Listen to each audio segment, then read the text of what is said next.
to be a part of it. But it means something to regular people in their lives. It means something to the activists that's trying to improve their living conditions of the people in their country, that's trying to make sure that they have democratic practices in their country. It's important to this mother who wanted to be safe. It's important to this child who wanted to make sure that their loved one was in a position that they could guarantee their safety. So this is, if ever you're working in Bitcoin and you're thinking, does my work even matter? Does this matter to anyone? Just know that it does. So we have tools like Tando, there are tools like Money Badger that make it easy for people to spend their money. It connects us as Africans. Because just think about it. If you're going to another African country today, what do you have to do? You need to start thinking about how to get US dollars again, which probably means going to the black market. We've seen presentations from our friends talking about using the Lightning Network as a settlement layer. This has made our lives much easier. And I feel that as Bitcoiners, we have regular experiences with this. And as African Bitcoiners, it becomes more real to us, the need for having money without borders. It is not an abstract concept anymore. Yes? Yes? So that's the reason why I feel that Bitcoin is very powerful in our stories. So yes, I just feel like this is good food for thought for all of us. It's not just fancy technology at this point in time. It is real money that you can use. And I feel that as Africans, we get it. We understand this. Because we are cut off from each other, not only with borders, but with financial borders as well, in quotes. So we can actually make a change. And I'm so happy that at the Human Rights Foundation, at the Bitcoin Development Fund, we're able to support all of these projects that make it's a reality for us to live that kind of borderless life. And so I encourage all of us today to think deeply about what we're doing with Bitcoin and really think about the concept of it as actual money and not just some sort of abstract thing. The developers that we're supporting in their work, now they're contributing to this technology that everybody in the whole world can use. Like one of our friends here, he had a presentation where he mentioned that the financial systems were not made with us in the room, unfortunately. But now that you have African developers going in there and also contributing, they're also having a say in improving this technology. And it's so nice. It moves us from that position of just being like a consumer, but someone who's actively contributing to this. And it's very impactful. It gives us an opportunity not only to think about our immediate circles, but also to think about the bigger picture. It makes it possible for us to work together. And yeah, I think I still have some time, so I'm giving you guys more time. So, Oken, I hope I did a good job there. But yes, these are the words that I would like to share with you on the impact of Bitcoin in the human rights space.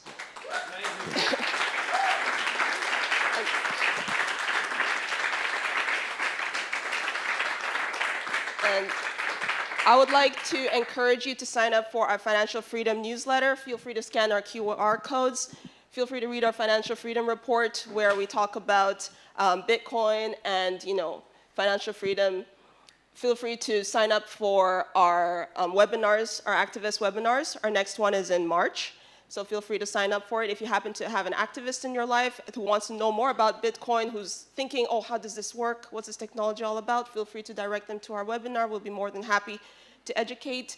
And if you are a builder in the space and you need support, feel free to scan this QR code and apply to the Bitcoin Development Fund. Thank you very much. What an awesome presentation. I love it. I love it. Thank you so much, Judy. I'll take that from you.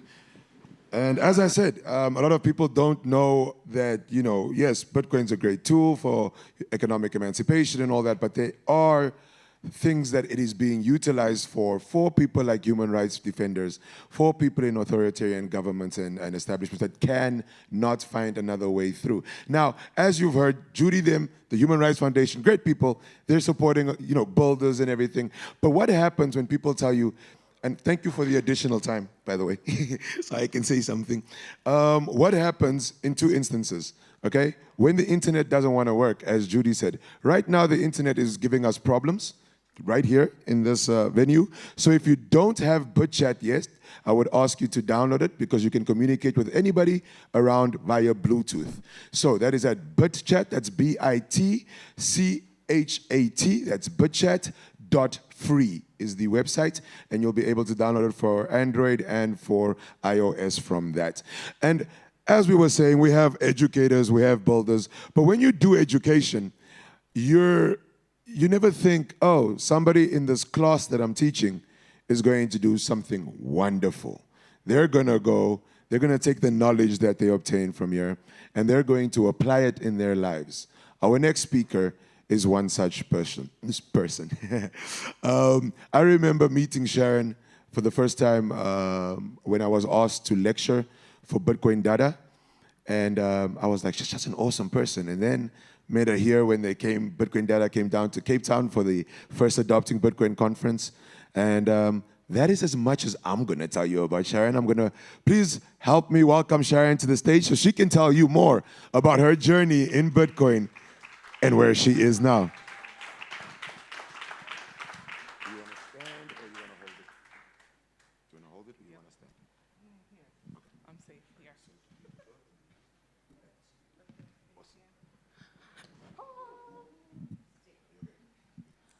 Well, that was like a... Okay.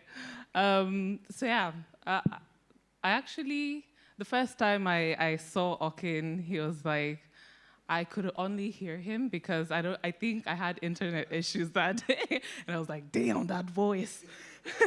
And then we met at the graduation, and then like it's been just a full circle moment.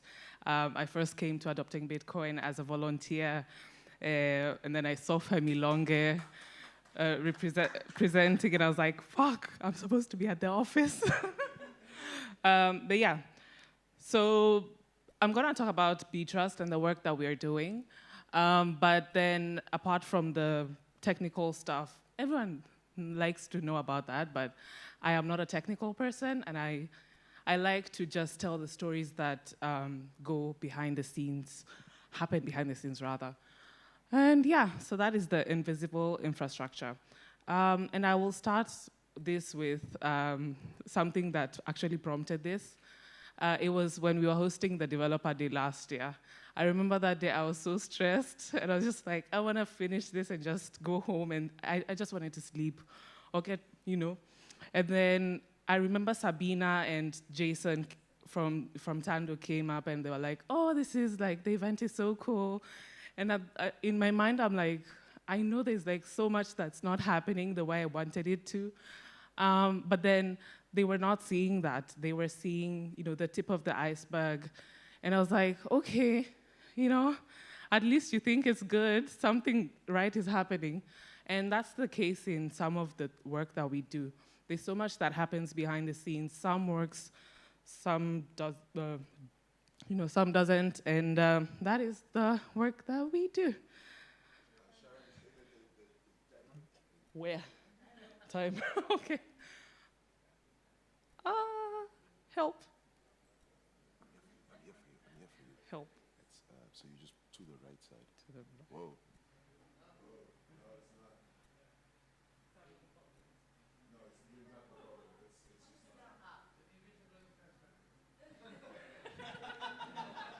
Whoever said that, I like it.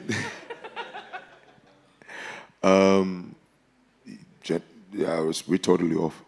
Oh, there we go. Okay. Okay. So, yeah, now it's working. Okay, perfect. Okay, cool. Just try it. Boom. Right.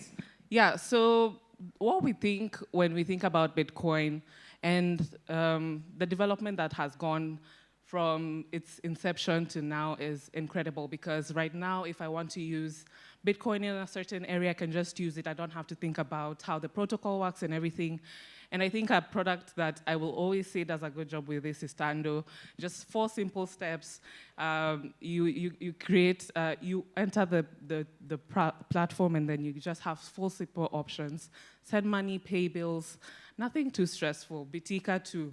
And I remember from Fidel's talk yesterday, he was like, we need to build simple products.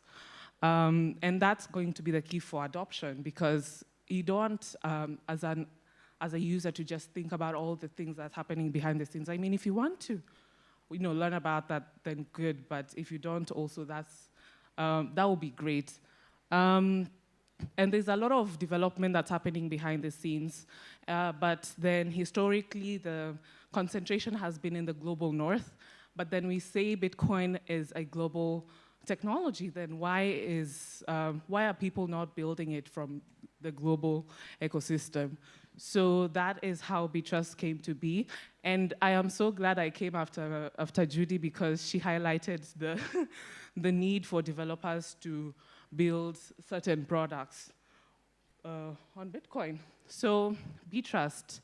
Btrust was formed in 2021 after the gap was identified for decentralized development.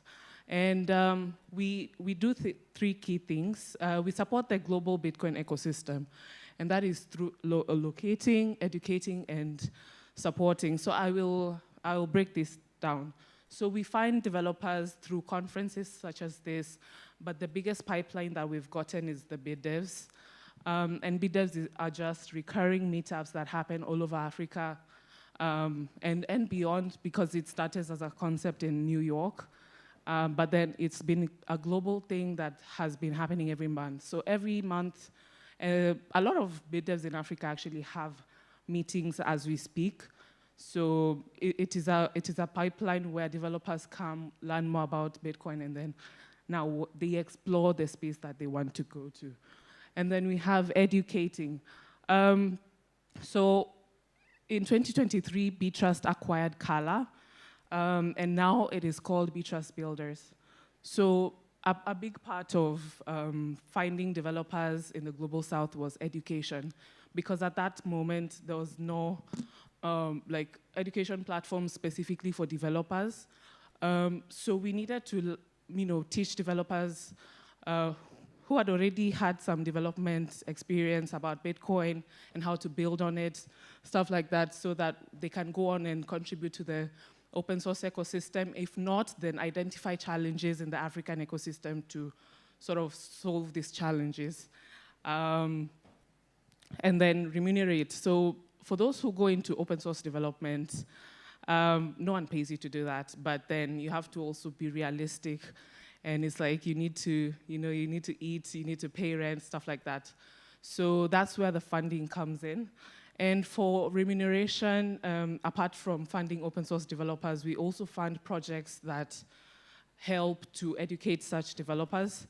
And in the Global South, we're in Brazil, also the India through Bichala, and Libreria de Satoshi in Latin America. So, sorry? Yeah. So yeah, oh, you know them. Yeah. So that's some of the projects that we fund to educate developers. And then we have the open source developers themselves. And for the open source developers, you can either come in as a starter grantee, where you're just exploring the open source development project that you want to contribute to, or else you can come as a seasoned open source developer and be like, hey, I want to do this long term. This is the work that I've done, so I want something long term.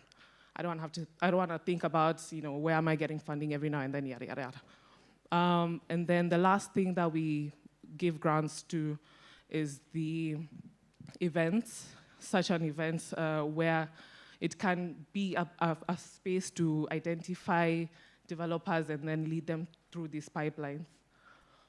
Yeah, so for this, I think Btrust started talking about its work in 2024. I mean, it existed before and work was being done, but no one was really talking about that. So when Abubakar joined as the interim CEO, that's when we saw a lot of the things happen. I mean, heck, we didn't even have a website. So it was like, then if you want developers to access things like grants, then how do they do that?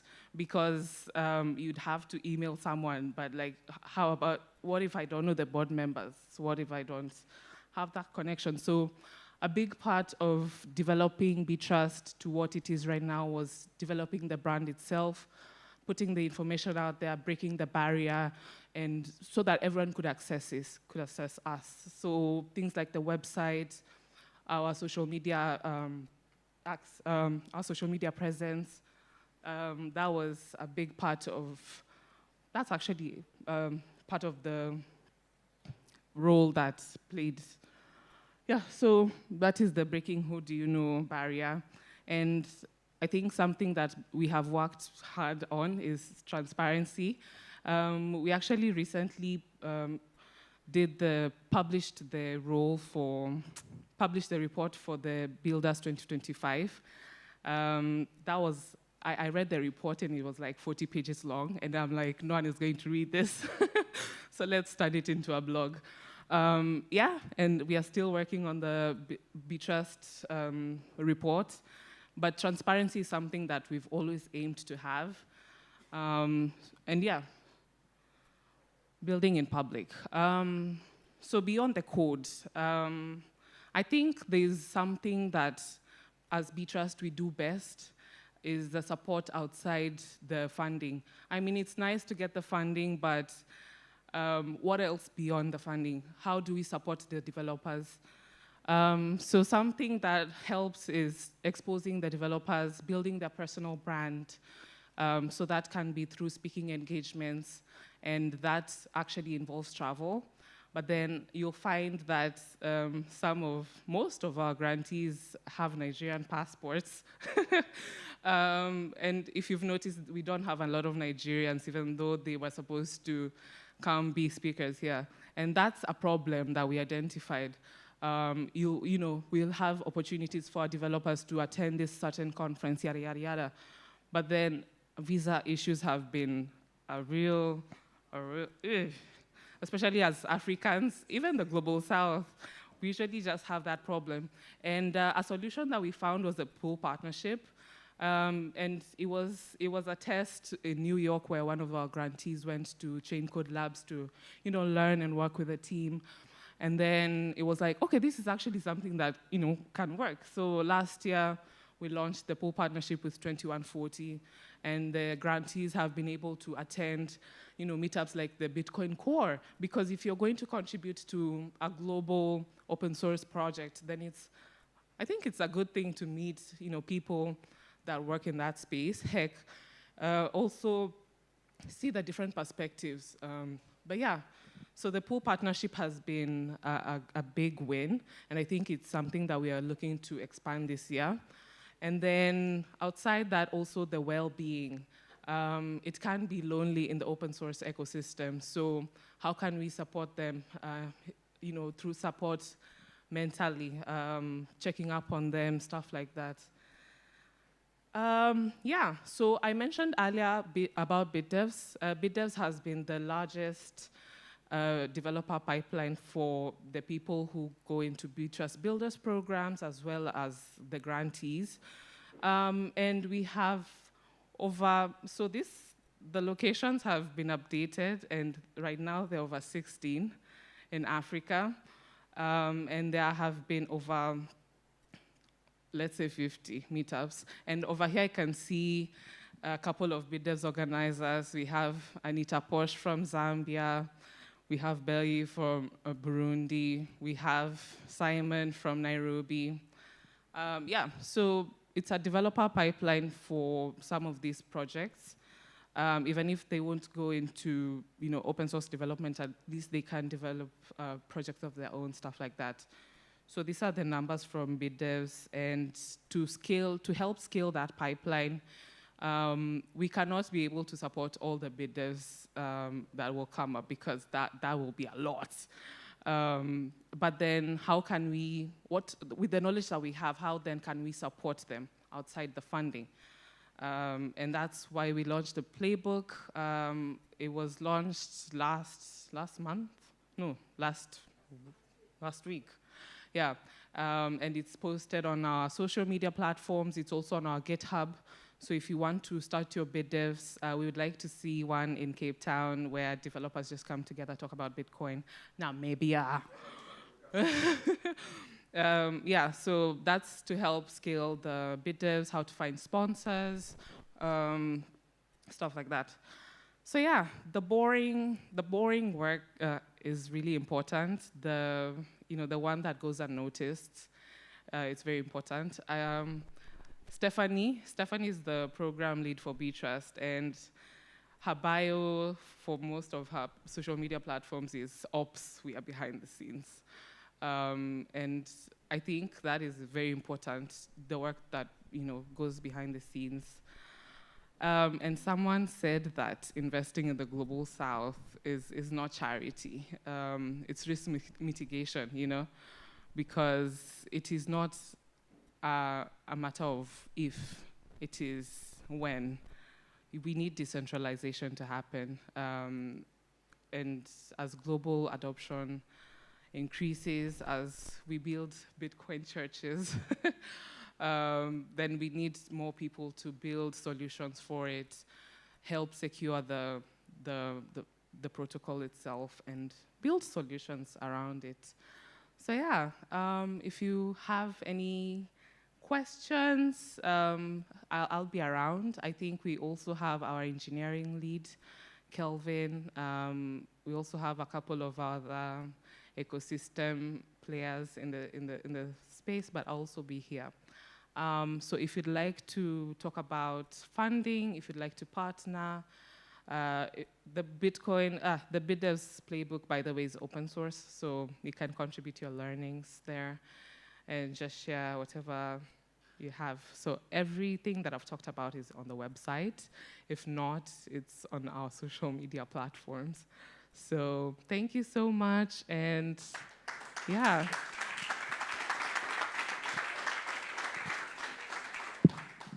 Oh, sorry, I forgot to ask if you have questions. I have time. Okay, please don't have questions. Thank you. What an awesome, and as I said, it all starts somewhere. Thank you so much for that, Sharon. And it all starts somewhere. Sharon took a chance. She's decided, I'm going to attend this Bitcoin Dadas thing. I'm going to see what it's about. She took even another step, which is something that I want you all to take to heart. If she didn't attend the Adopting Bitcoin conference as a volunteer, what would Sharon's life look like today? Would she be in Bitcoin? Would she be at Btrust? Would she have taken that step to then say, hey, I want to really create a life for myself with this knowledge that I have and working in companies that I actually want to work for, not just for the money. But yes, we are still up behind the schedule. I'm sorry. Even though Sharon and Judy were nice enough to give us an additional 7 minutes of their time to add on, I am hoping that Mr. Ernst Roots is not going to kill me for the time that he has allotted. So please, put your hands together. I'm not going to introduce him. He has spoken before at Adopting Bitcoin. And as you see, I do enjoy it when speakers tell you who they are themselves. So please put your hands together and welcome Dr. Ernst Roots to the stage. Would you like this or stand? Yeah. Stand.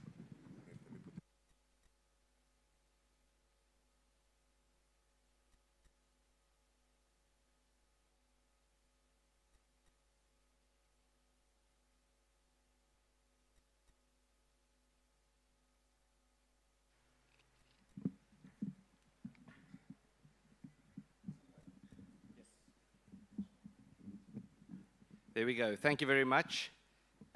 It's a great honor to be here and to be back at this wonderful conference and to talk about topics that we feel so strongly about. I don't have a presentation. I only have this slide. People asked me yesterday also to share links or QR codes where they can contribute. So there's the QR code for the on-chain and also for Lightning. If anyone would like to contribute to Lex Libertas, to do the work that we are doing. Now, it is now the end of January, but it already feels like the year should be nearing its end. So far, 2026 has been a year of turmoil, both in South Africa and abroad. I need not remind you of Venezuela, Greenland, Iran, Davos, or Donald Trump's Board of Peace, nor the Iranian ships in the harbor over there, a continued string of corruption scandals now revealed at the Madlanga Commission, nor the fact that the most unpopular minister in cabinet appears to be the leader of the opposition. One world leader after the other is expressing concern about the vulnerability of the world order as we know it. Or as the French President Emmanuel Macron put it, where international law is trampled underfoot and where the only law that seems to matter is that of the strongest. There is a growing concern that we might be entering a brave new world, which, if you read Aldous Huxley, you would know is not a good thing. There is, however, a recurring theme, a golden thread that carries through all of this. It is that there is a growing consensus that the current consensus is not sustainable. And this is what I would like to talk about. The world is changing, but should we? If I say that the current consensus is not sustainable, what does that mean? The consensus has been described in different ways. It has been called the Westphalian consensus, the post-World War II consensus, and the post-Cold War consensus. Now, when we speak of the Westphalian consensus, we refer to the Peace of Westphalia that was agreed upon in 1648. The key idea here was that the world is primarily made up of sovereign states, each ruling within its own territory, and each recognized as legitimate within its borders. Now that might sound obvious today, but it wasn't obvious at the time. Most importantly, the result was that authority became defined by the state and resulted in the rise of an international order built around treaties, diplomacy, and formal rules between governments. The post-World War II consensus is built on the notion that states should be judged not by whether they exist, but how they are governed. And it brought with it several key assumptions. A belief that the danger is not disorder, but the wrong kind of order. That order had to be defined in a very particular way, and that conception of order had to be defended with violence if needs be. A deep suspicion of group identity, especially ethnic, national, or religious identity, because these were seen as the fuel that made mass mobilization and atrocity possible. An emphasis on universal individual rights as the safest antidote to tribalism, communitarianism, and tyranny. A growing reliance on international rules and institutions, not only to coordinate states, but to act as guardians of a moral framework that supposedly stands above particular nations and peoples. This is where we began to see the rapid growth of international bureaucracies and expert institutions that claim not merely technical authority, but moral authority. And over time, the argument quietly shifts. So the never again instinct, which was understandable and even noble, gradually became the justification of permanent centralization, permanent surveillance, permanent intervention, and permanent suspicion of anything that is too local, too organic, too rooted, or too particular. The post-Cold War consensus developed after the Berlin Wall fell and the Soviet Union collapsed. It was predominantly interpreted not merely as a geopolitical victory, but as an ideological one. That liberal democracy had not only defeated communism, but history itself. This is why Francis Fukuyama's phrase, "the end of history," became so popular. The argument was not that events would stop happening, but that the world had discovered the final model, the ultimate political arrangement, the final form of human development, and that everything else was now an outdated or an inferior form. And from that point onward, a very narrow set of political and moral assumptions became the standard by which all societies were judged. For example, democracy came to mean one particular institutional package rather than a broader principle with multiple possible expressions. Human rights came to mean not only protection against cruelty, but increasingly a comprehensive moral program deeply embedded in an ideological sense of virtue. Equality came not to mean equality before the law, but equal outcomes enforced by state policy. The legitimacy of a country was increasingly measured by its conformity to this model, not by whether its people were flourishing, stable, and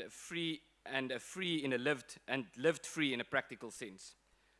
In other words, the political form and process mattered more than the outcome. This is perhaps the most important reason why the Western world in particular turned a blind eye on the genocide in Rwanda, because celebrating constitutional reforms that made the country appear more liberal and more democratic in paper was more important than condemning ethnic extermination within the country itself. This is also why it's so difficult to criticize the South African government. Now, despite their differences, these three frameworks ultimately form a collective whole, producing a cohesive set of prescriptions.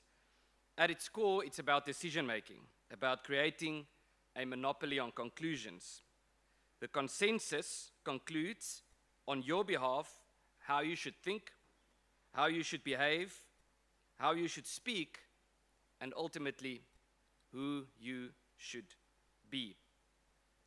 We are told that great thinkers have already settled these questions, that these conclusions are correct because they were produced by the system, delivered by the system, and presented by the system. And because the system is good, we are told the outcomes must be good. To reject the outcome, therefore, is to reject the system. And so disagreement is moralized. If you reject the outcome, you must, by definition, be something detestable. But there is a reason why this so-called consensus is fraying. There is a reason why it was doomed from the start. It's because it is built on a philosophical foundation that inevitably leads to, and in fact requires, disengagement from reality. At the heart of this consensus is the explicit insistence that we should replace what is natural with what is artificial. And that is the dark side of Enlightenment philosophy. The Enlightenment deserves much of the credit it receives, but not enough has been said about its shadowy side, especially the belief that progress requires the systematic abandonment of inherited, organic, and natural forms of communal arrangement. Now, let me explain what I mean.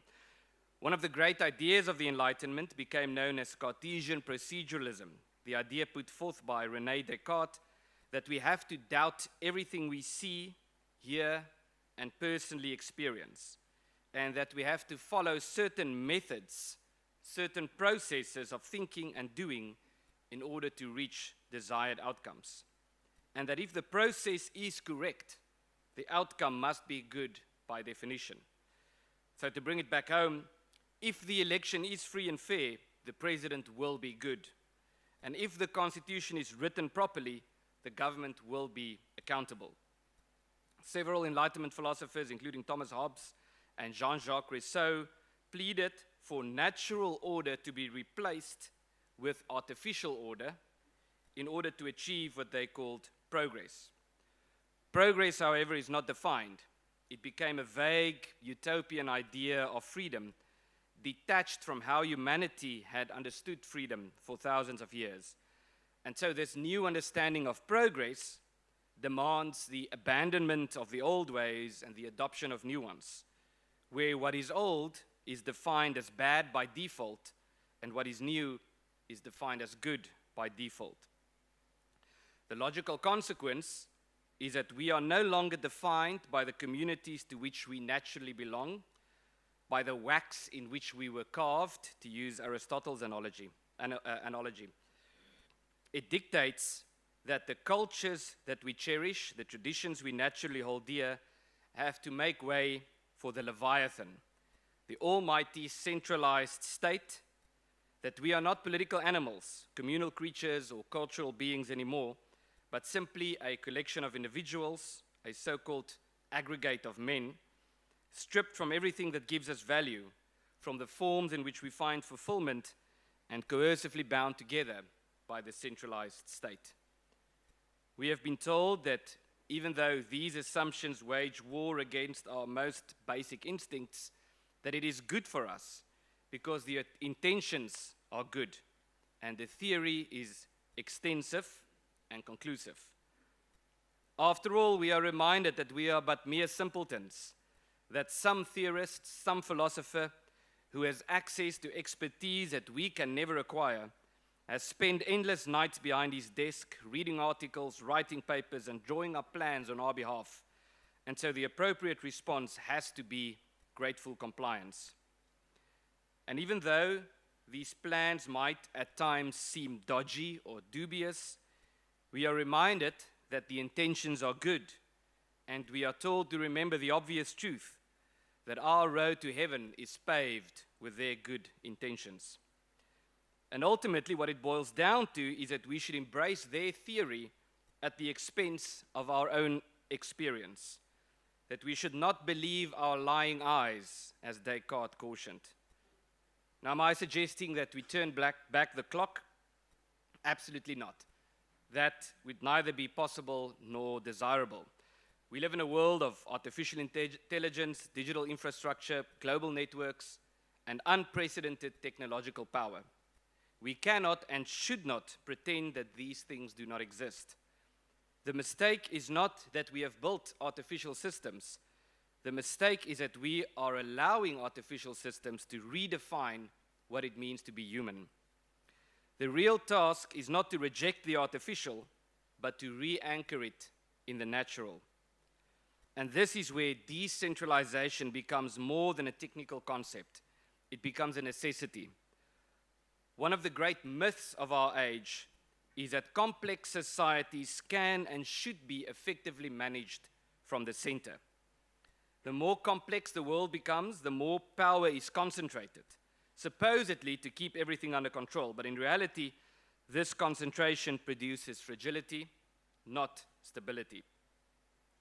When decision-making is centralized, errors scale, mistakes become systemic, and failure becomes catastrophic. This is why we always say that implementing a policy that has already led to failure more aggressively would do nothing other than to create a more aggressive failure. This is why decentralized solutions keep reappearing, even when they are resisted, ridiculed, or suppressed. People instinctively understand that local knowledge beats distant authority. Skin in the game beats abstract expertise. Voluntary cooperation beats coercive uniformity. And experience beats theory. Decentralization is not an ideology. It is a pattern that emerges whenever people live realistically within the limits of human nature. But this is a Bitcoin conference. Yet, fortunately, you don't need me to explain Bitcoin, but philosophically, Bitcoin matters because it represents something far bigger than simply a digital asset. It represents a refusal to accept that trust must always be centralized, a refusal to believe that legitimacy only flows from institutions at the top, and a refusal to outsource responsibility entirely. Whether one adopts Bitcoin or not, the impulse behind it is unmistakable and unignorable. People are looking for systems that are transparent, more accountable, closer to home, and more grounded in reality. And this brings me to what I believe is the most important idea of all, de facto reality. Throughout history, real change, macro change, was rarely the result of winning arguments within existing frameworks. It came from building parallel structures that work and then letting reality do the persuading. Not asking the system to allow an alternative, but simply to build an alternative and then achieve recognition once it's unignorable. People do not abandon failing systems because they are convinced by theory. They abandon them because they discover something better. This is true of governance, and it is true of money. When communities organize themselves effectively, they do not ask for permission. They demonstrate competence. They build credibility, and over time, legitimacy follows reality, not the other way around. At Lex Libertas, this is the framework from which we operate. We do not believe that freedom can be engineered from the center. We do not believe that legitimacy can be imposed by decree, and we do not believe that one model of governance must apply uniformly to deeply different communities. Our focus is on self-governance, subsidiarity, and pluralism. That means reclaiming decision-making at the lowest feasible level, allowing communities to organize themselves, and accepting that diversity in governance is not a threat to democracy, but a safeguard against tyranny. In a fragmented world, stability will not come from forcing everyone into the same mold. It will come from allowing many forms of order to coexist. So the real question is not whether the world is changing, because it clearly is. The real question is whether we will continue changing blindly, clinging to abstractions that no longer match reality, or whether we will scale and change consciously, guided by human scale, human nature, and conclusions founded in experience and hard-earned wisdom. Will we double down on artificial systems that flatten everything they touch, or will we recover the ancient virtue of courage? A virtue that we are now told is a vice, because courage threatens the system. Courage to take a stance in what we say and what we do, but most importantly, courage to go out and build real-world solutions. We need to understand that even though the idea of self-governance has been vilified and is today depicted as a yearning of the past, self-governance has always been the default position, the foundation on which political life was built, the cornerstone of freedom. If you cannot govern yourself, you as a community and you as a citizen of your community cannot be free. Yet today we are bizarrely told that governing yourself, making your own decisions, organizing your life within the context of your community is somehow an abandonment of freedom. And when we allow the system to distort our conception of what it means to be free, we will surely fall. Edmund Burke said that when bad men combine, the good must associate, else they will fall one by one, an unpitied sacrifice in a contemptible struggle. In an age obsessed with control, decentralization is not an act of rebellion, it is an act of common sense. It is the recognition that complex systems flourish when power is dispersed, responsibility is shared, and trust is earned rather than imposed.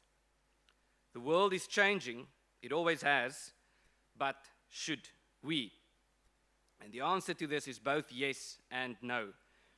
Yes, we should embrace new technologies and opportunities, but no, we cannot abandon human nature. We cannot abdicate our responsibility, and we dare not reject the basic principles of freedom.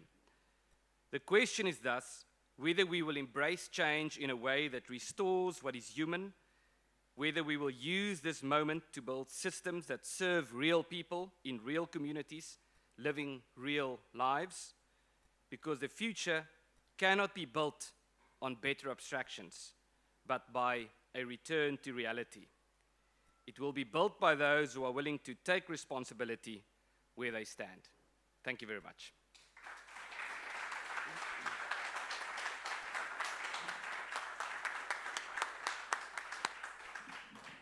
Wow, I always love it when people get on stage and they don't need to use, all of the slides. They just speak to you and you feel what they're talking about.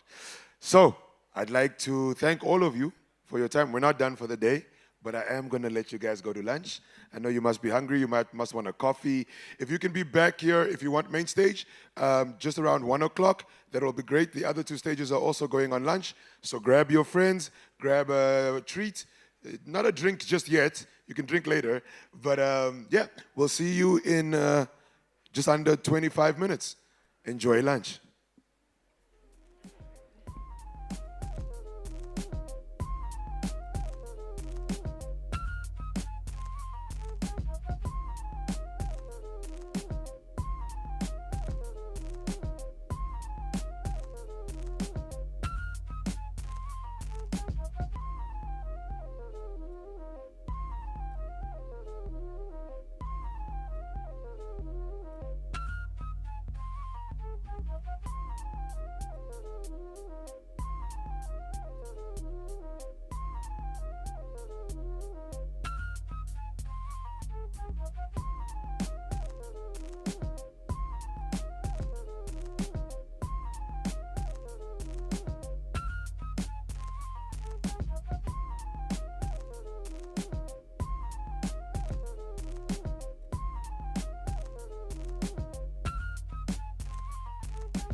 Well, hello everyone.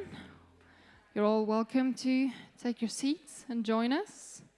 We're about to start with our next panel. I'd like to say this is my first time in South Africa ever. I came all the way from Mexico. I am super excited and honored to be able to get to meet all of you, this amazing community of Bitcoiners in South Africa. I'm honestly overwhelmed by the amount of enthusiasm, understanding, and honestly, solidarity out here. You guys are simply amazing. Please give yourself a round of applause. Okay, well, here's a bold idea to some. Bitcoin doesn't really change anything if it's only bought and hodled. It actually needs to be used. We have to use it as money for it to fix anything. And one of the best real-world examples of that is circular economies. It is my pleasure right now to ask for all of you to give a round of applause to our next panel, which is about building circular economies in South Africa.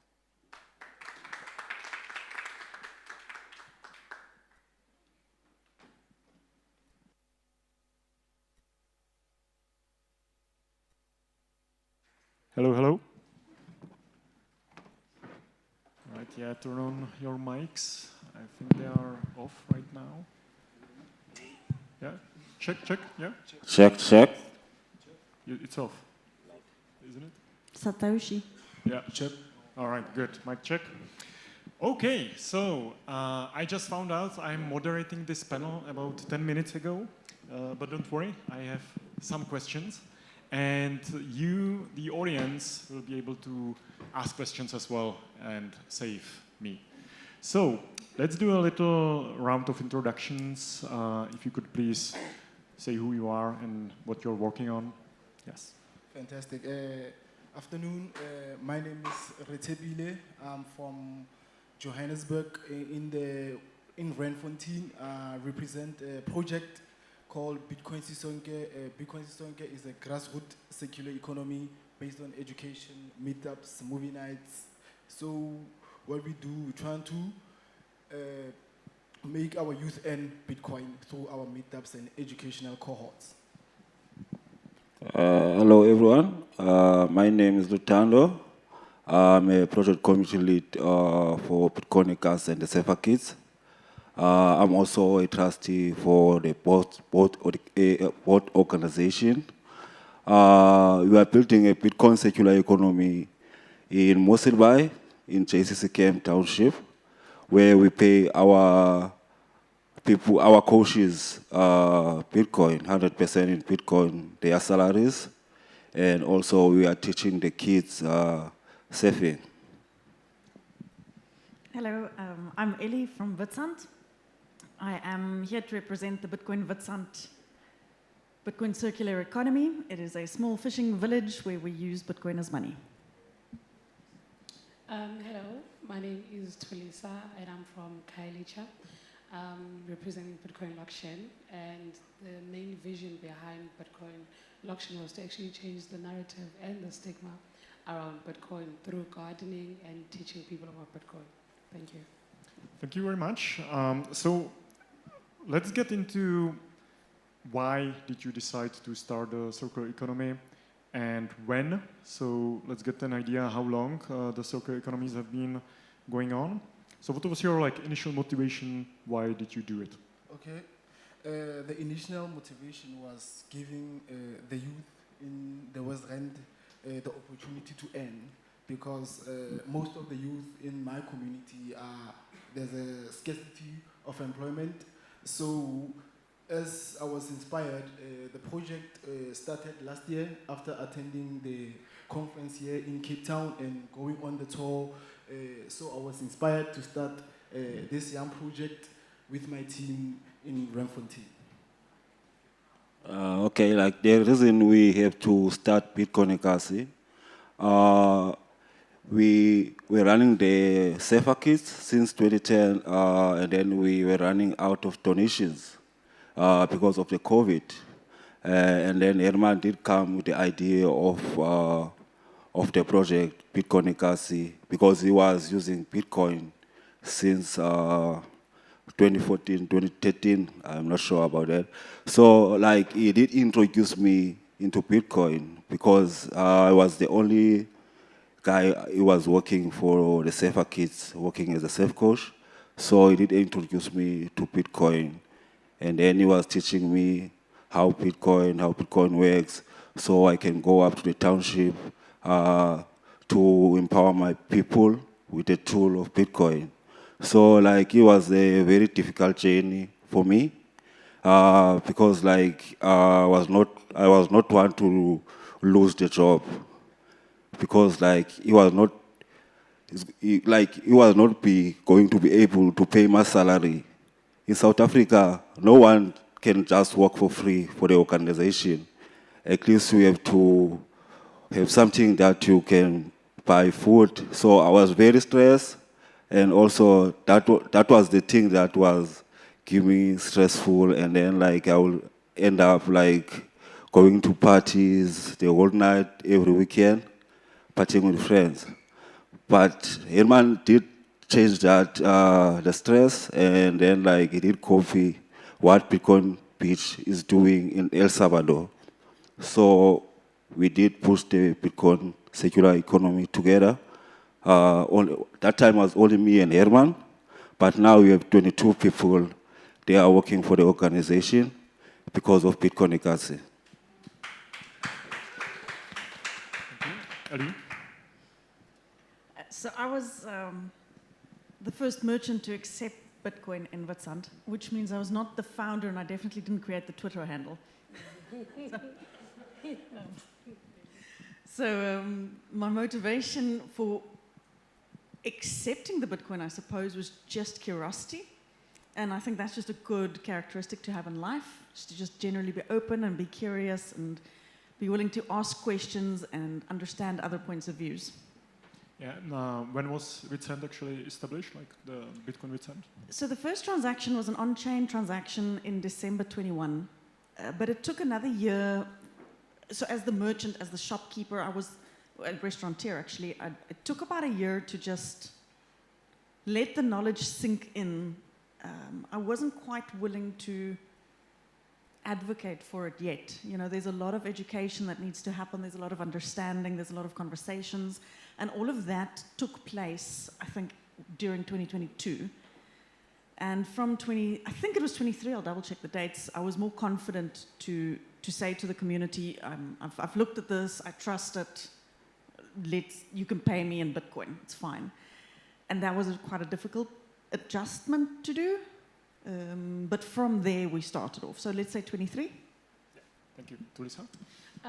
Bitcoin Auction is a product of Adopted Bitcoin Cape Town. So when I first adopted Bitcoin Cape Town, started here in Cape Town, I came in as a volunteer, and there was a road trip that I was going to Mossel Bay. That's when I got to see what Bitcoin Legacy is doing. And so it started 3 years back, if I'm accurate. And the reason we started it, we didn't even start a circular economy at first. We were just doing meetups, taking pictures, taking videos, thinking we just want to meet other Bitcoiners in Khayelitsha. Little did we know that there are people on the other side who are actually seeing what we see.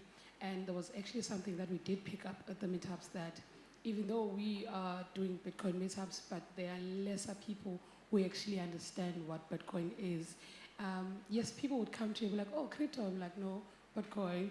And actually starts raising a whole lot more questions. Some say, that's the same thing. So we actually realized that there is a need for Bitcoin education in Khayelitsha.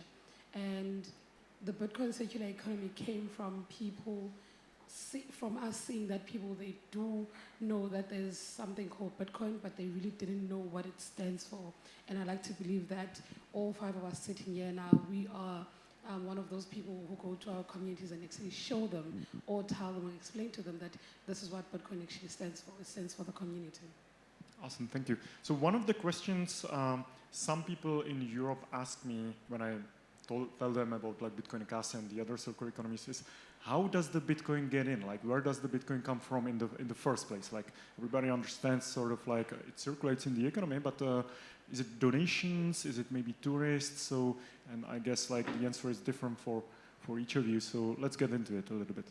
Okay, as I said, Bitcoin Sisonke is just a year old. So far we've been getting donations through CBF and also through the Federation of Bitcoin Circular Economies. Even though it's not a lot of satoshi that are coming in, we try to provide even more services to our merchants, whereby we teach them about Bitcoin self-custody. Yes, so most of our funds come from donations. Okay, like at Bitcoin Kasi, like we still are depending on donations, and also like there's mini pots that they are selling downstairs, selling by KD. There is a conference in each and every year in Lugano, Plan B conference.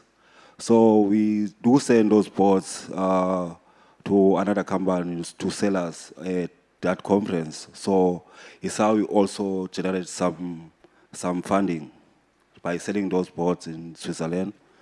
Yeah. And also, like this year, we are planning to make that project to be self-sustainable, so it can cover KD's salary.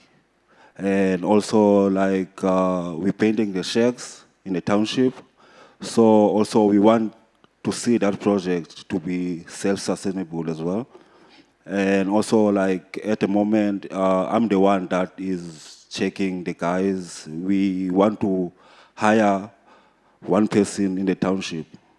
So, like, she's going to be the one that is going to paint the shacks, fix the paint of the shacks. So also, like, we want that person to be the one that, the money that we're getting for those painted shacks. So we want to be, like, we want also to be self-sustainable, so we can be able to pay that person's salary as well. Like I always say to another guys from other secular economies that, like, you must find some ideas so you can run your Bitcoin secular economy self-sustainable. Don't always reliable on donations, because one day people, they're gonna stop donating to your project. And then, like, I did learn that to the safer kids in the COVID, if something can happen again, maybe COVID can happen again, many secular economy, they're gonna run out of fund. So it's better to have some idea to generate your income, so you can be able to pay your people who are working for your project. Awesome, thank you. Ali, please. I think that's an excellent question, especially in the Bitcoin space, where proof of work is such a core value. We're lucky in that we have a tourist destination town, so it's easier to encourage people to come and visit and spend sats there. But I think addressing this challenge is crucial in part of getting Africa to just adopt Bitcoin. I think some of the solutions might be in micro business financing as opposed to straightforward donations. I think that's a space we can explore a bit more. Tulisa, please. So far, Bitcoin collection has been supported by funding.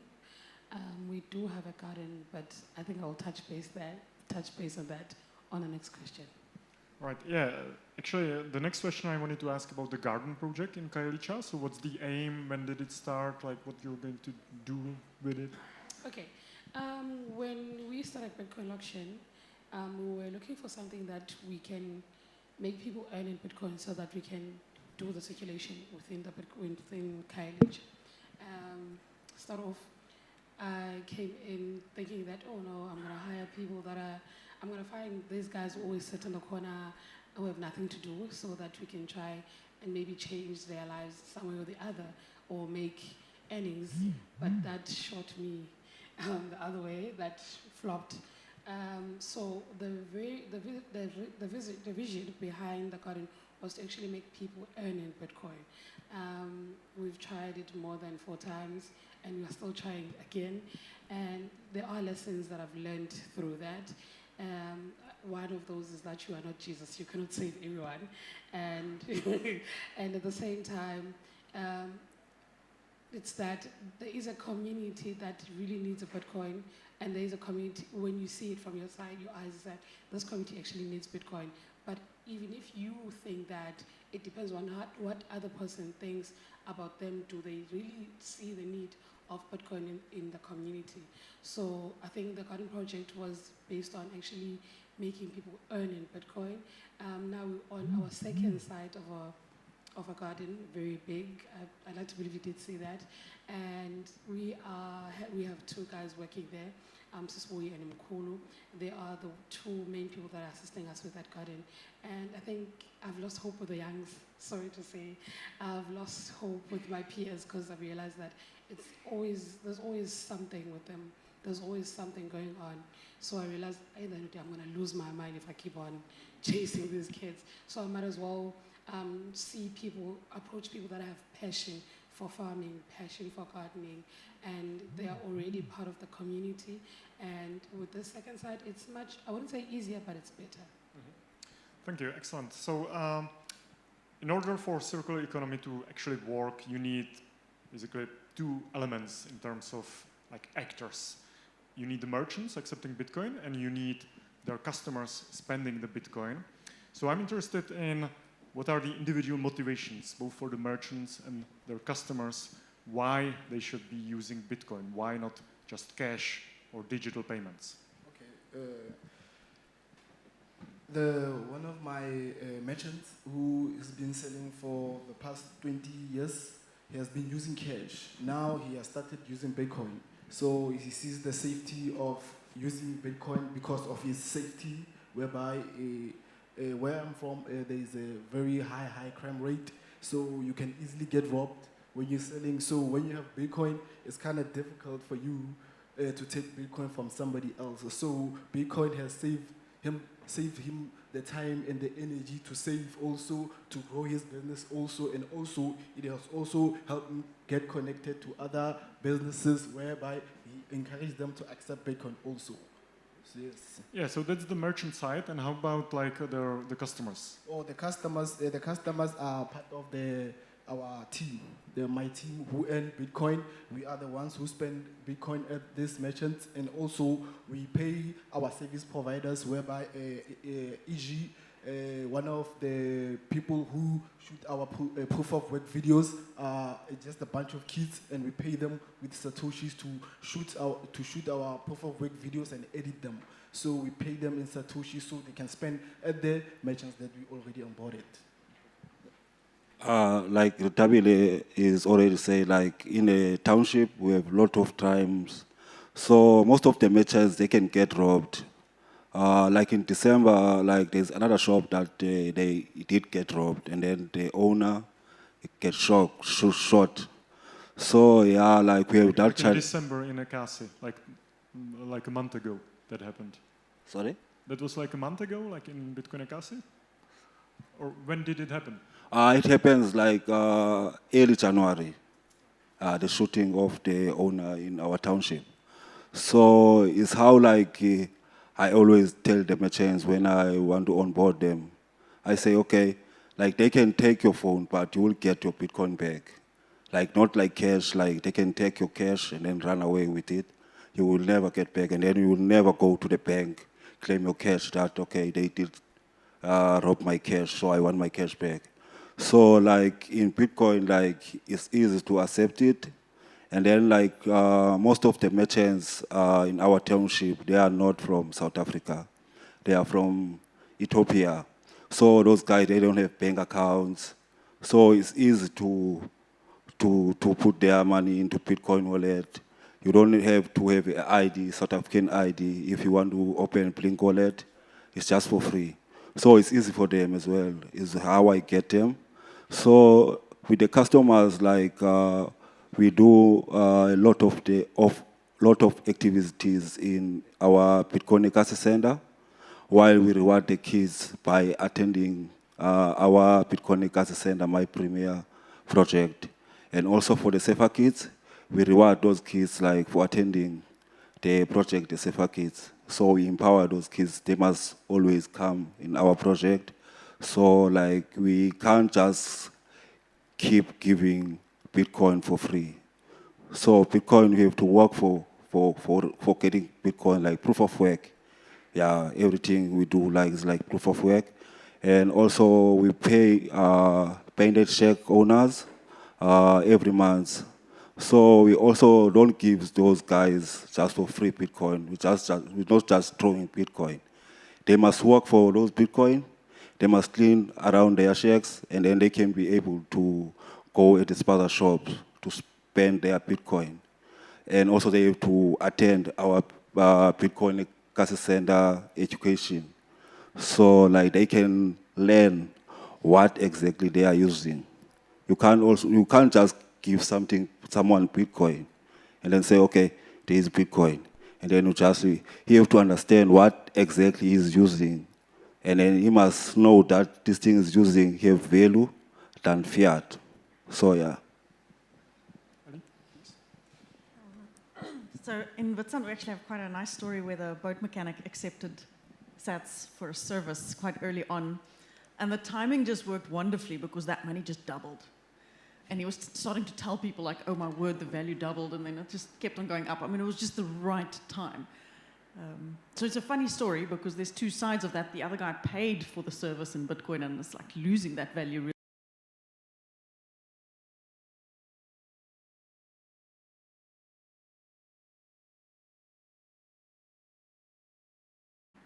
And then the fact that it's instant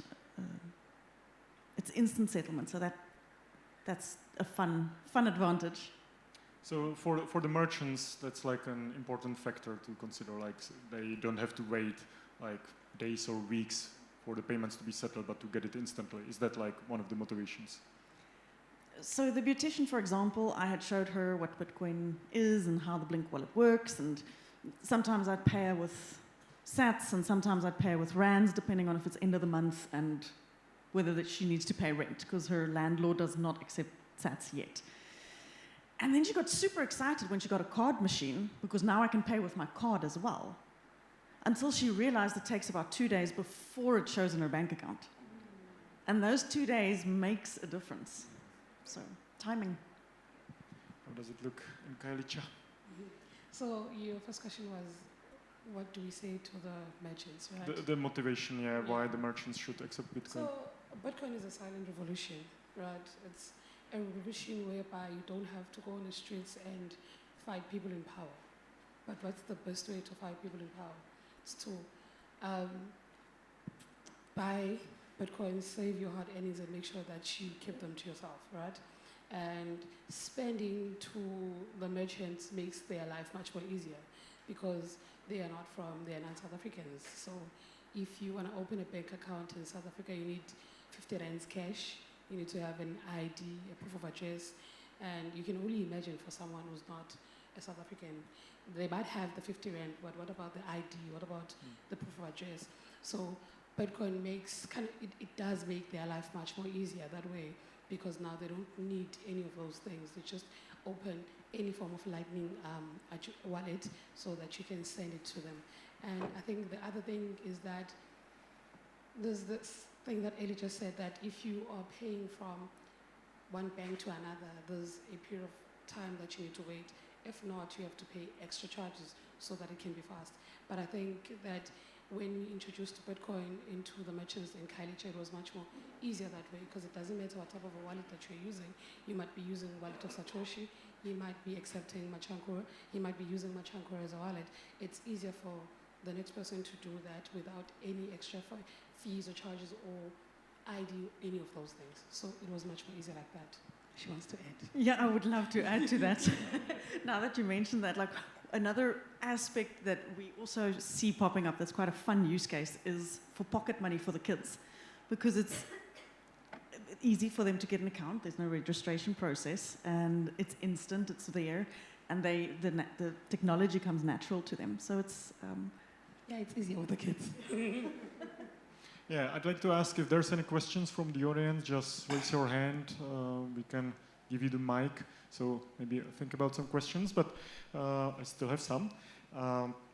So when you're setting up a new circular economy, if anybody is considering that, I imagine there's maybe a lot of like maybe even naivety about it, and just thinking like it's going to be easier, and a lot of mistakes can be done. People can get discouraged. So what's like the best practice of setting up a circular economy, if there's any, like where to reach out for help, for resources, and how to make sure like the chances of survival of that circular economy is the highest?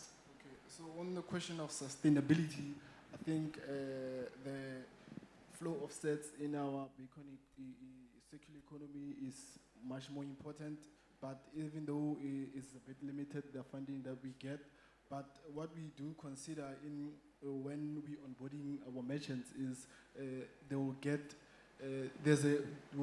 we promise them that they will get customers, there will be an increase of sales because there is members of our Bitcoin circular economies that earn in sets. So those kind of disadvantages of increase of sales are there.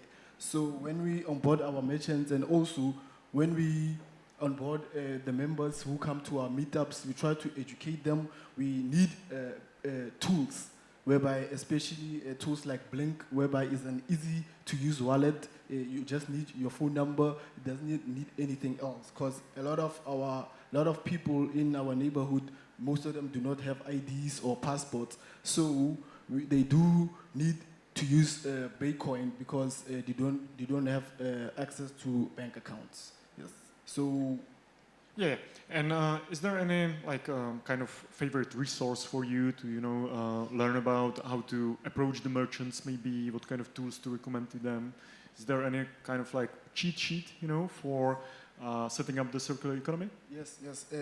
Luckily, last year we got a freedom box from the Machankura team, whereby they give us pamphlets to give away to merchants. So it's a bit easy for us to explain what is Bitcoin rather than going to them every day explaining what is Bitcoin, because the process is quite tedious. So those pamphlets, those leaflets come in handy because they help us educate them about Bitcoin. And also we have smaller books like your book, the separation of money and state. We try to give them to our members to try to get a bit of light when it comes to Bitcoin, and also we try to gamify the learning experience, because not everybody is willing to come to a 9-week cohort to learn about Bitcoin, because they don't have the time, they are busy, there are funerals, there are weddings to attend to. So we try to give them as much resources to learn, especially when it comes to learning about Bitcoin. Luthander, what kind of resources do you use, and how to ensure people don't repeat the mistakes that you may have seen setting up the economy? Okay, at the beginning, I used to go to the merchants. The one that, if I onboard the merchants this week, I will follow up again for next week just to see everything still okay. And then his Bitcoin is still on his wallet. I give the merchants some tools like Bitrefill. They can sell airtime using Bitrefill rather than selling airtime. They can sell their assets like that than using another exchanges. Maybe they call our team, use some of the merchants. First time they used to use my bank account to exchange their assets. But now, some of them, they can sell their Bitcoin, selling airtime into Bitrefill.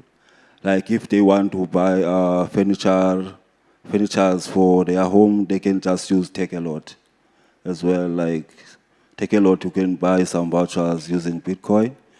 So you must always check to the merchants that everything's still okay, because it's going to be easy. In South Africa, there is a thing that it's a scam. Most of them, they think as soon as you introduce them to Bitcoin, you must make sure that the merchants do understand what Bitcoin is. And then, like I used to take them to Pick and Pay as well, just to show them that, okay, you can buy also here at Pick and Pay your trossard of your house. So it's how I get them that, okay, they must think like, okay, this is real money, it's not a scam. I think collecting all of this knowledge is a good idea for your next book. Yeah. Because we've all gone through these struggles of how to build a circular economy, and it's not very well documented, and the resources, considering how passionate we all are, is quite split up. There are some websites with pictures you can download for stickers, and there are some places you can go to, but there's not really a one-stop shop to start a Bitcoin circular economy. So I think there's lots of scope to build on that. All right. Probably it's crazy for me to say this. We can go in all of these communities, give people all sorts of information, but you can never stop a person from doing shit, right, and getting burnt. But what we usually do, we host the Treasure Academy classes, and on your Lightning wallet, which is Blink, there's a spot underneath that says earn. It gives a person an opportunity to learn while they are earning within the wallet. We also do have pamphlets that we give out, and also the stickers that Ellie is talking about, we actually do print them. But I want to emphasize that it doesn't matter. We can go all over the world, try to teach people about Bitcoin and how to spend and replace and save in Bitcoin. But if someone wants to do something that is crazy and get burnt, I think it's their lesson to learn, not ours, because we've already done our part as a circular economy builders. All right, let me know if there's any questions from the audience. There is one. Do we have a mic we could carry over? Or we can lend one, yeah. Yeah, so that it's we can hear it on the stream. Who's that? Over there, yeah. Thank you.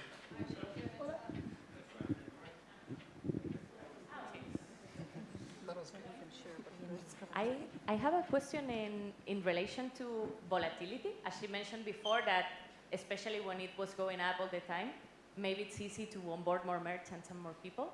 But how do you deal with volatility, especially especially in the part of education and for people to go on board with it, knowing that maybe, for example, they can earn in Bitcoin and the next day it's 10% less what they made yesterday? How do you deal with that in order to work on board people, educate them, and to sustain it? Okay, like I will talk about Bitcoin currency. So like we do use stable sets on Blink to help the merchants not use their Bitcoin because of the Bitcoin volatility. So we use stable sets in our site. So you can set on Blink Wallet that the payment that you made now, you can just go straight to stable sets without going to Bitcoin to go up and down. So we use stable sets every time we onboard merchants. But the merchants that they did accept Bitcoin a long time ago, like 2021, while we started Bitcoin currency project, they are no longer care about the Bitcoin volatility. They just receive Bitcoin as Bitcoin. Yeah. So an easy way around the volatility is, one of the reasons why the volatility is not really a problem is if you're spending it every single day, the volatility automatically reduces because you are receiving today and spending today, so that's at today's price. And then there's sort of like a second stash, which becomes your savings, and it's their education plays a major role, so that you just know that the level or the measure for productivity is whether or not you go to bed with more sats, not what the value of those sats are. That question is a bit funny because I have a merchant who's always coming to me complaining about, why is my price, my Bitcoin always going up and down? No. So what I usually tell is do not focus on that huge number of the rand, just focus on the number of sets that you have on your wallet. So what we do, we're trying to motivate them to focus on the number of satoshis rather than on the measurement of satoshis of fiat, because in reality, Bitcoin is not really volatile. It is the fiat that is actually volatile. Well said. Cool. Let me know if there's any other questions from the audience, and if not, but give it some time. My question also is, how can passionate Bitcoiners from the West, from the Europe or the US help out like a particular circular economy? Is it awareness, donations, something else? Okay, what the West have helped me with, we got a donation of Blockstream Jade wallets. So I helped one of my merchants to set up a Blockstream Jade wallet to self-custody his Bitcoin, because when we spend Bitcoin, the amount accumulates in his Blink wallet. So most of the time, we're trying to move his Bitcoin from Lightning to on-chain. So one of those wallets help us a lot because we are able to teach them about self-custody. So. Sorry? Can you please repeat the question? The question? It was, how can European or American Bitcoiners help out, for example, Bitcoin Ekasi? Like there's a lot of projects that we are running, like we have a relation with. Like we can sign some transform to apply some donations. So we also have some companies that we paint their logo. So like also they can put some donation to our project. Like Blockstream, Blockstream did donate some hard wallet. Treasure did donate some hard wallet. So we have a big relationship with companies like from Europe. Yeah. I think face-to-face is where the magic happens. So if people can come and visit the circular economies, that's fantastic. That's a great way to support it. Not just for the sats you come to spend, but for the legitimacy of this is a real thing. You know, seeing other people come into the community makes the community believe it more. So that's definitely a way to support it. Great minds think alike. I like you. I was about to say that, but the other thing is that I come from a different part of a township, whereby if you would go now to Google and say, Google Kailicha, a lot of things would come up, right? But I would like to say that there's a difference between what you see on TV and my reality. And I think it's best for anyone who would like to see my reality not to rely on TV, but actually come to Kailicha and see firsthand. Maybe if something happens that you see on TV, we might chase that person together. I don't know. But all I'm trying to say is that visiting the circular economies and not only liking the tweets and reposting them, but I think being there, actually seeing all the ups and the downs that we go through as a circular economies, that would be really important. That would mean a lot, I think, for all of us.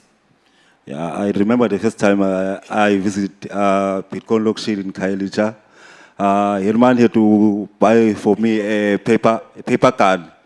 So I was so scared to go to Kailicha. And then Herman just say, no, we have to buy a paper card. So you can just fail yourself. So I would like to believe that everybody has their own different realities. And we might be here and thinking that the other place is the worse than the other. But at the end of the day, Kailicha is a place where humans live. There are more successful stories and other people's successful stories, and they came from Kailicha. And I'm one of those people, though. And I think that you will never know what's on the other side until you go on the other side. So thank you very much for coming. Cool. I don't really have a question anymore, but we have like 1 minute left. But I have an interesting observation because sometimes I speak to high schoolers, like 16-year-old kids maybe, They sometimes invite me to talk about Bitcoin. And like one day I was explaining Bitcoin in the usual way, like separation of money and state, and why fiat money sucks, inflation, cross-border payments, all kind of stuff. And I could see like the kids didn't really care about it because they don't have savings, they don't really care about like doing cross-border transactions, of course. But I showed them next some footage from Ekase, how the kids in this poor neighborhood in Africa were paying with Bitcoin, and that really blew their mind. Like I could see like for those kids, that made it real. And they could finally understand it's not just like some speculative instrument for middle-class people in the West, but it's actually real-world money that you can use anywhere in the world, even in a very low-tech way, like through the NFC cards. So that was really amazing. So it's not just that, you know, how can European or American Bitcoiners help the circular economies, but the circular economies are actually helping do our jobs as educators, convincing like our peers, because sometimes it's very hard to convince people in the West that fiat money really sucks. So thank you guys for doing this also, because it really helps with educational efforts up north. And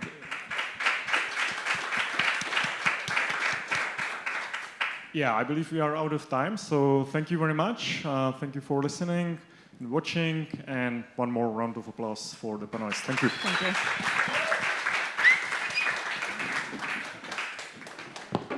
That was truly amazing. Thank you guys so much for sharing your ideas, debating, and helping us understand circular economies more. As we know, there's not a book on how to run circular economies, but I think thanks to the circular economies and to pillars like you guys, is that Bitcoin actually enters a new chapter in its history. We have the chapter where it was created. We had to understand Bitcoin. We had to create the tools to actually use it. And in the circular economies is where the real magic happens. We see Bitcoin become actually money, right? And I think in Africa, you need to have specific tools for Bitcoin to be used. Tools that adapt to its people, not vice versa. Right now, many of the tools that we have for Bitcoin have been thinking to adapt to the Western countries and the Western mind, right? But we need tools meant for Africans. Now, to talk to us about that, please welcome the great Sabina Kgothatso. I'm sorry I mispronounced your last name.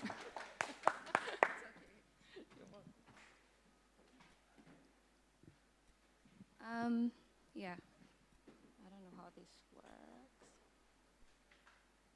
Wait. Okay. I'm ruining the surprise too. Okay. Good afternoon, everyone. So my name is Sabina. I am one of the co-founders of Tando. I know you've been hearing about Tando a lot. So Tando is the app that allows you to spend your Bitcoin anywhere in Kenya. M-Pesa works. M-Pesa is our mobile money network. And so last year, and some of you have used Tando. By a show of hands, can I see if you've used Tando before? Great. So yeah, you can attest that it actually works. It gets the job done.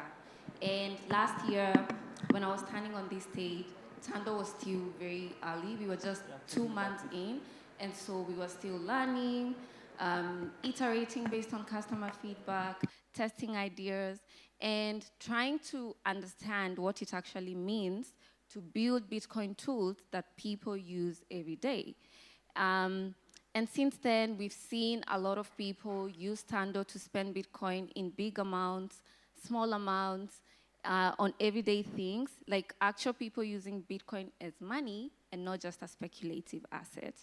And so from this journey of building Tando, I've learned a few things here and there, and today that's what I want to share with all of you. So next slide. Okay, the title of my talk is Making Bitcoin Disappear into Everyday Life. And how do you do that? So the first lesson that I learned so quickly is that people want to try Bitcoin before they use it. And what do I mean by this? So imagine walking into a supermarket like a Pick and Pay here in South Africa. In Kenya, we have Carrefours. And there's this brand promoter, pretty brand promoter. She's standing there in her little stand promoting their new orange juice, and they call you over. They're like, hey, come and try, you know, this new brand that we have. At first, you're hesitant because you're like, I already have an orange juice that works for me, or maybe you blend your own oranges at home, so you don't need it. And it's something new. You don't know if you're gonna like the taste, and so on and so forth. But you know, you decide, let me just try it, because it's a small sip, it's free, and you just want to be a nice human to your fellow human. So you decide to return that gesture. And so you take the sip, and my goodness, it's actually really good. It tastes great, and you start asking her these questions like, what is it made of, and how much is a bottle? And before you know it, you're adding it to your weekly shopping list. And so that tiny sip you took at first, it turns into curiosity, and finally it turns into a full buy-in. And I feel this is how most everyday people approach something new and unfamiliar like Bitcoin right now. Because let's face it, and I think we all agree on this, at first, when you introduce people to Bitcoin, they don't need to understand the inner workings of it, like the mining, the soft forks and hard forks and all that. They don't need to know all that. But what they want is a tiny taste, a tiny fast sip for them to see Bitcoin in action, like a low-stakes way to see Bitcoin in action for them. And that is what we call proof of spend at Tando. So they want to know, like, does the value transfer? Does it send quickly, and does it feel normal, you know? And this shows up clearly in how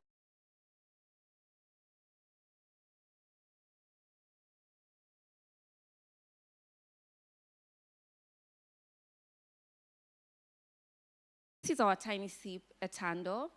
This is how the receipt page looks like if you've used Tando. So the tiny sip is 15 shillings, which is equivalent of 129 satoshis. And this is a low stakes way for a normal person to try Bitcoin and see it work for themselves. So they take this first sip. Okay, this thing is confusing me.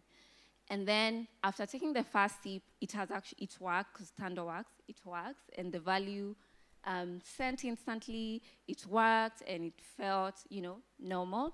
So after that first sip, that's when the curiosity draws in, and now they can increase their spending, so they spend like 86,200 satoshis, which is equivalent of 10,000 shillings, on like a shopping, a whole shopping in the supermarket, like their weekend shopping. So that 15 shillings can actually buy you one tomato in Kenya. So from buying one tomato to now shopping like a whole grocery cart. And then this curiosity now builds up into a full buy-in, like it converts into a full buy-in. So at this point, confidence has grown a lot, and Tando has become part of their everyday life, or Bitcoin has become part of their everyday life. So they're not scared to use or spend a lot of Bitcoin on, you know, bills like rent. So they just start making larger payments in Bitcoin because now they're more comfortable and the confidence has grown in. And so that fast, small sip, it changes everything because it turns, you know, what's this thing into, hey, that actually worked. Let me try it again and again. So the curiosity builds and confidence grows, and slowly that thing that they deemed, you know, new, like Bitcoin, it starts becoming like a part of their everyday life.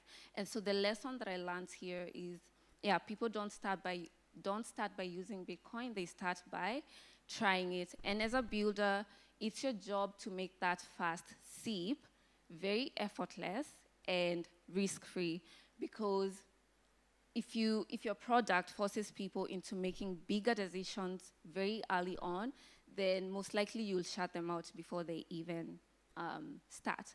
So that is the first lesson. Let's move on to the second one. localization beyond language. So what does this mean? Localization in Bitcoin is more than just translation. It's making Bitcoin feel like an extension of already existing tools and infrastructures that people use every day and they've trusted over the years. And there are 3 ways you can localize your Bitcoin products.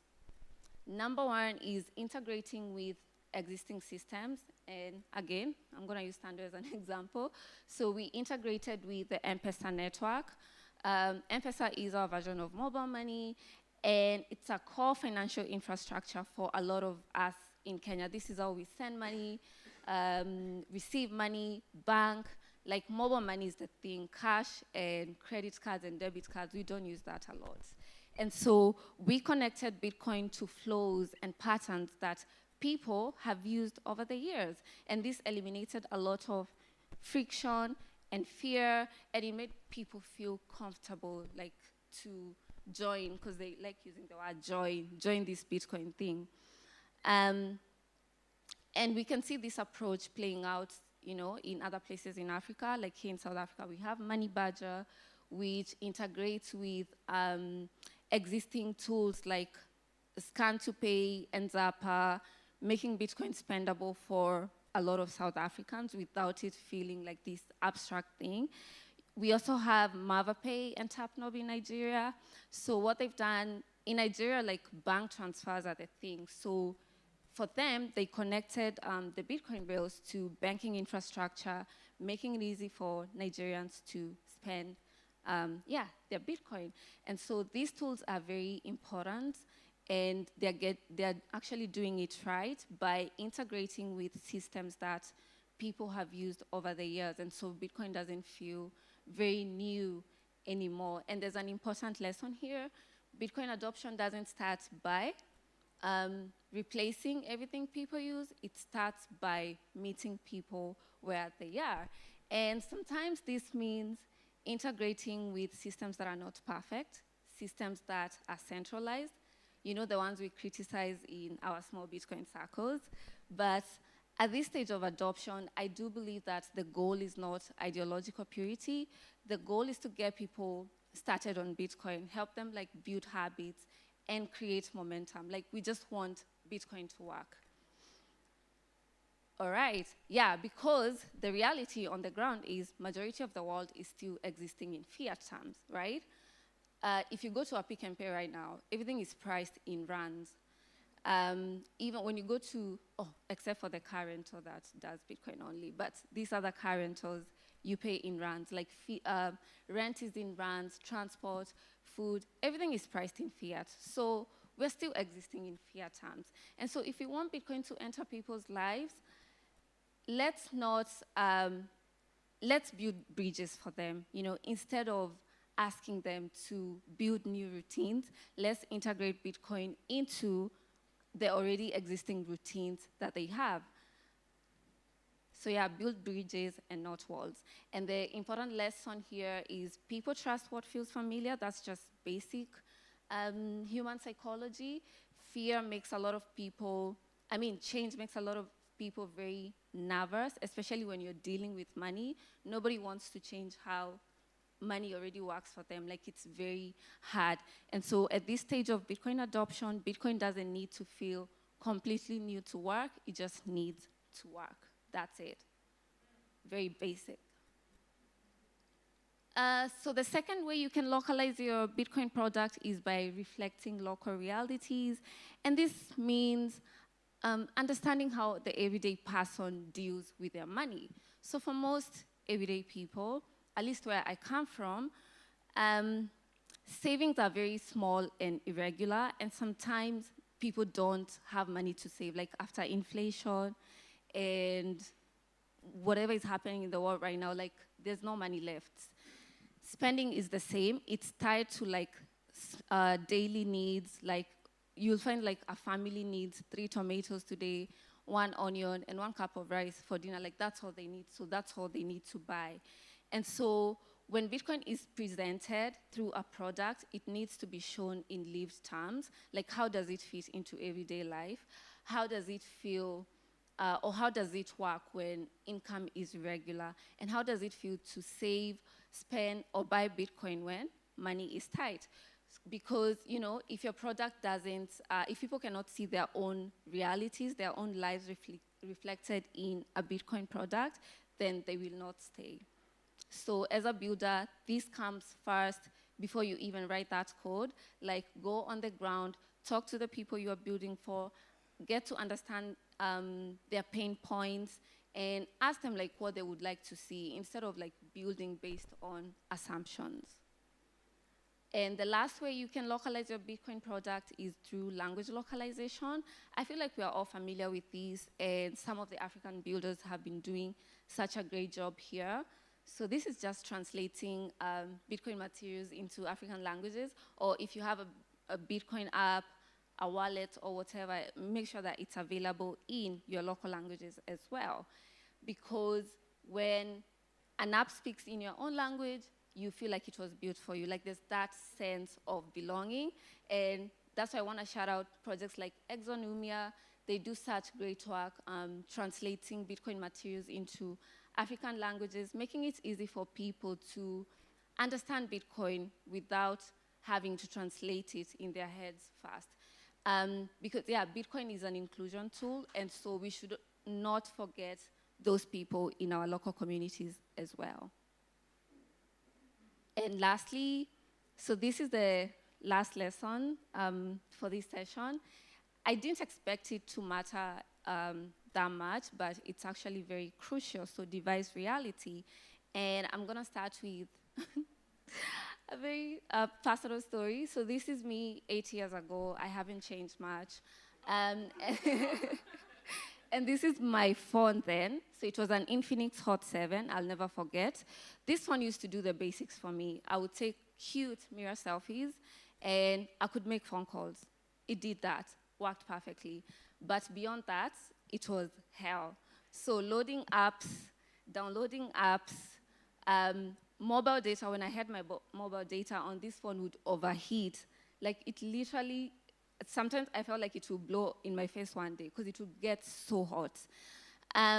So why am I sharing this? This is because this is the reality for a lot of people, again, where I come from in Kenya. Most people have this kind of phones, the low and mid-range Androids, and I have nothing against Androids, by the way.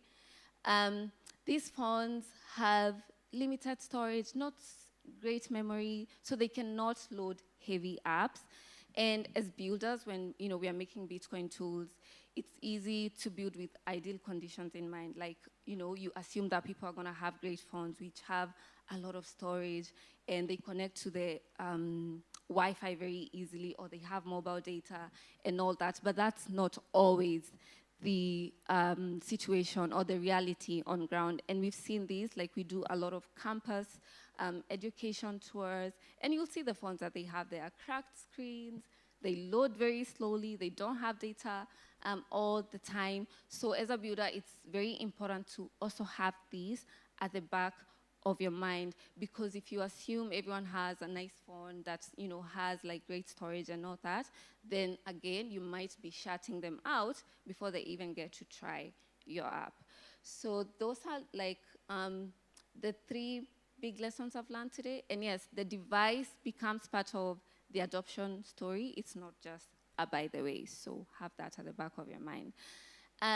So yeah, that is it from me. So if we zoom out from everything I've shared, the main thing that stands out is Bitcoin adoption doesn't have to start with like full belief and conviction, and it doesn't start with full belief for a lot of people. It starts when they feel comfortable, when they feel safe to use these tools that we present to them.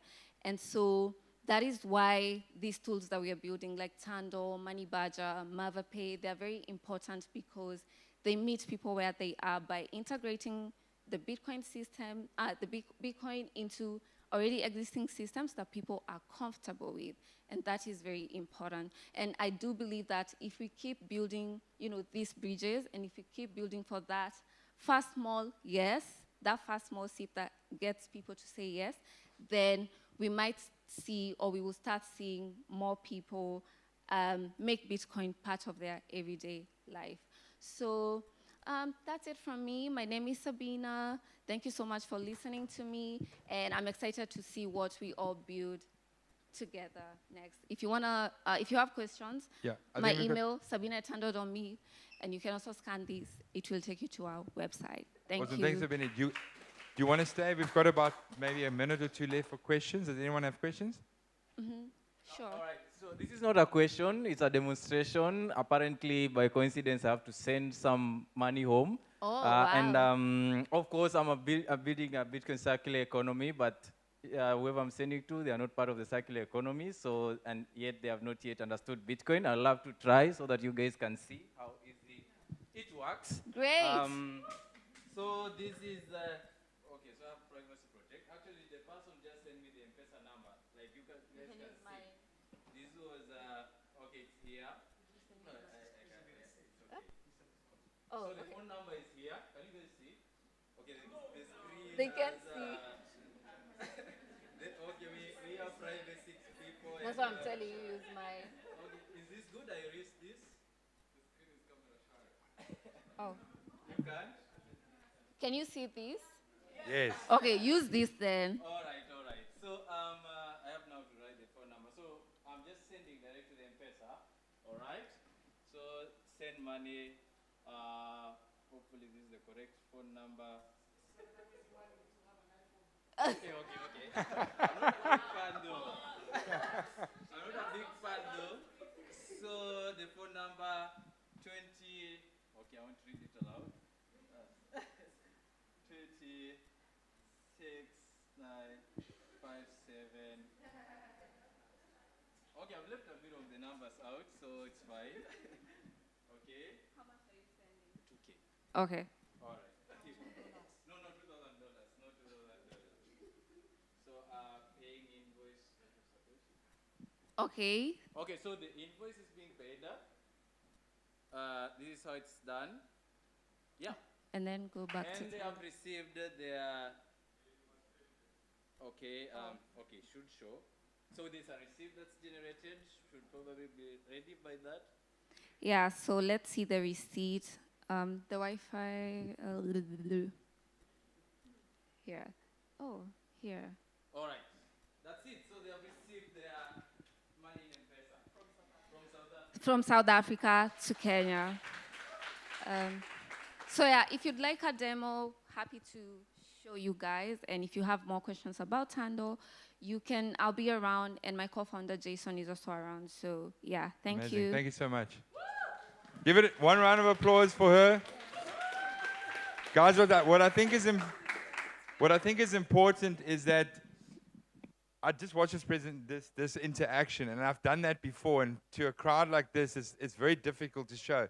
But we all get so excited when we're actually doing these things. A friend of mine was just here, is here from the UK, and he wanted to give me some money, some sats for lunch. We hadn't ever done that before. He took out his stuff, I took out my Blink wallet, you know, all of that stuff. We get so excited about this stuff that it's difficult sometimes to explain to other people how it is, and we want to show them how it works so easily. How can you in such an easy way send money without permission, without banks, without anything? So you can understand the excitement of that. So try it out. Do it. Get the wallet. Download it. Get a friend that you can send some sats to. It is about just using it and using what everyone at this conference has tried to show you can work. Everyone's excited. But now what we want to do is introduce our next speaker. The talk is about how do you fix... We talk about fixing the money, but we've got to fix the motivation. I personally have spent my life in financial services in investigating incentives. Incentives drive behavior, and I think it'll be an amazing talk. Nolene Zumba is a Bitcoin advocate with the primary goal of promoting widespread acceptance of Bitcoin at the grassroots level, with a particular emphasis on Africa. Give a round of applause.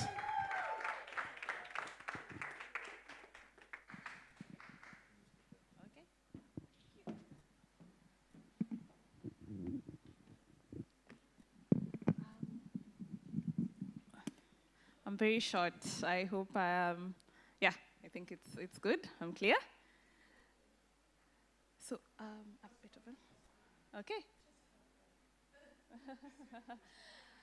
Okay, thank you so much, Adopting Bitcoin Conference, for having me here. I'm glad to be here with you today.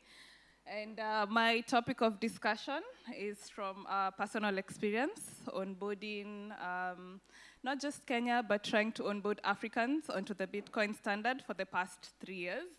And I've learned a couple of lessons, and I thought maybe this will be the best time to share. Why the topic? We lost a dear member of ours called Hadia. She was activist working towards empowering marginalized communities. And the last conversation I had with her, it was in Nashville, and the question she asked me was, what motivates me to do what I do? And so that was the foundation for my talk today. I hope you enjoy it. So I love history. I see myself as a teacher, so brace yourself for some lessons today. And throughout history, after every collapse, society has undergone something. We have collapse creating pressure, and pressure creates motivation, motivation creates innovation, and eventually innovation creates rebuilding. And this has been common. It has been a common pattern that has been seen throughout countries, throughout cultures, and actually throughout centuries. And a perfect example of this is we can look at World War II, for example, when Germany and Japan went through the complete devastation, whereby they lost a lot of resources. And the pressure here was as a result of scarcity in terms of fuel, in terms of resources.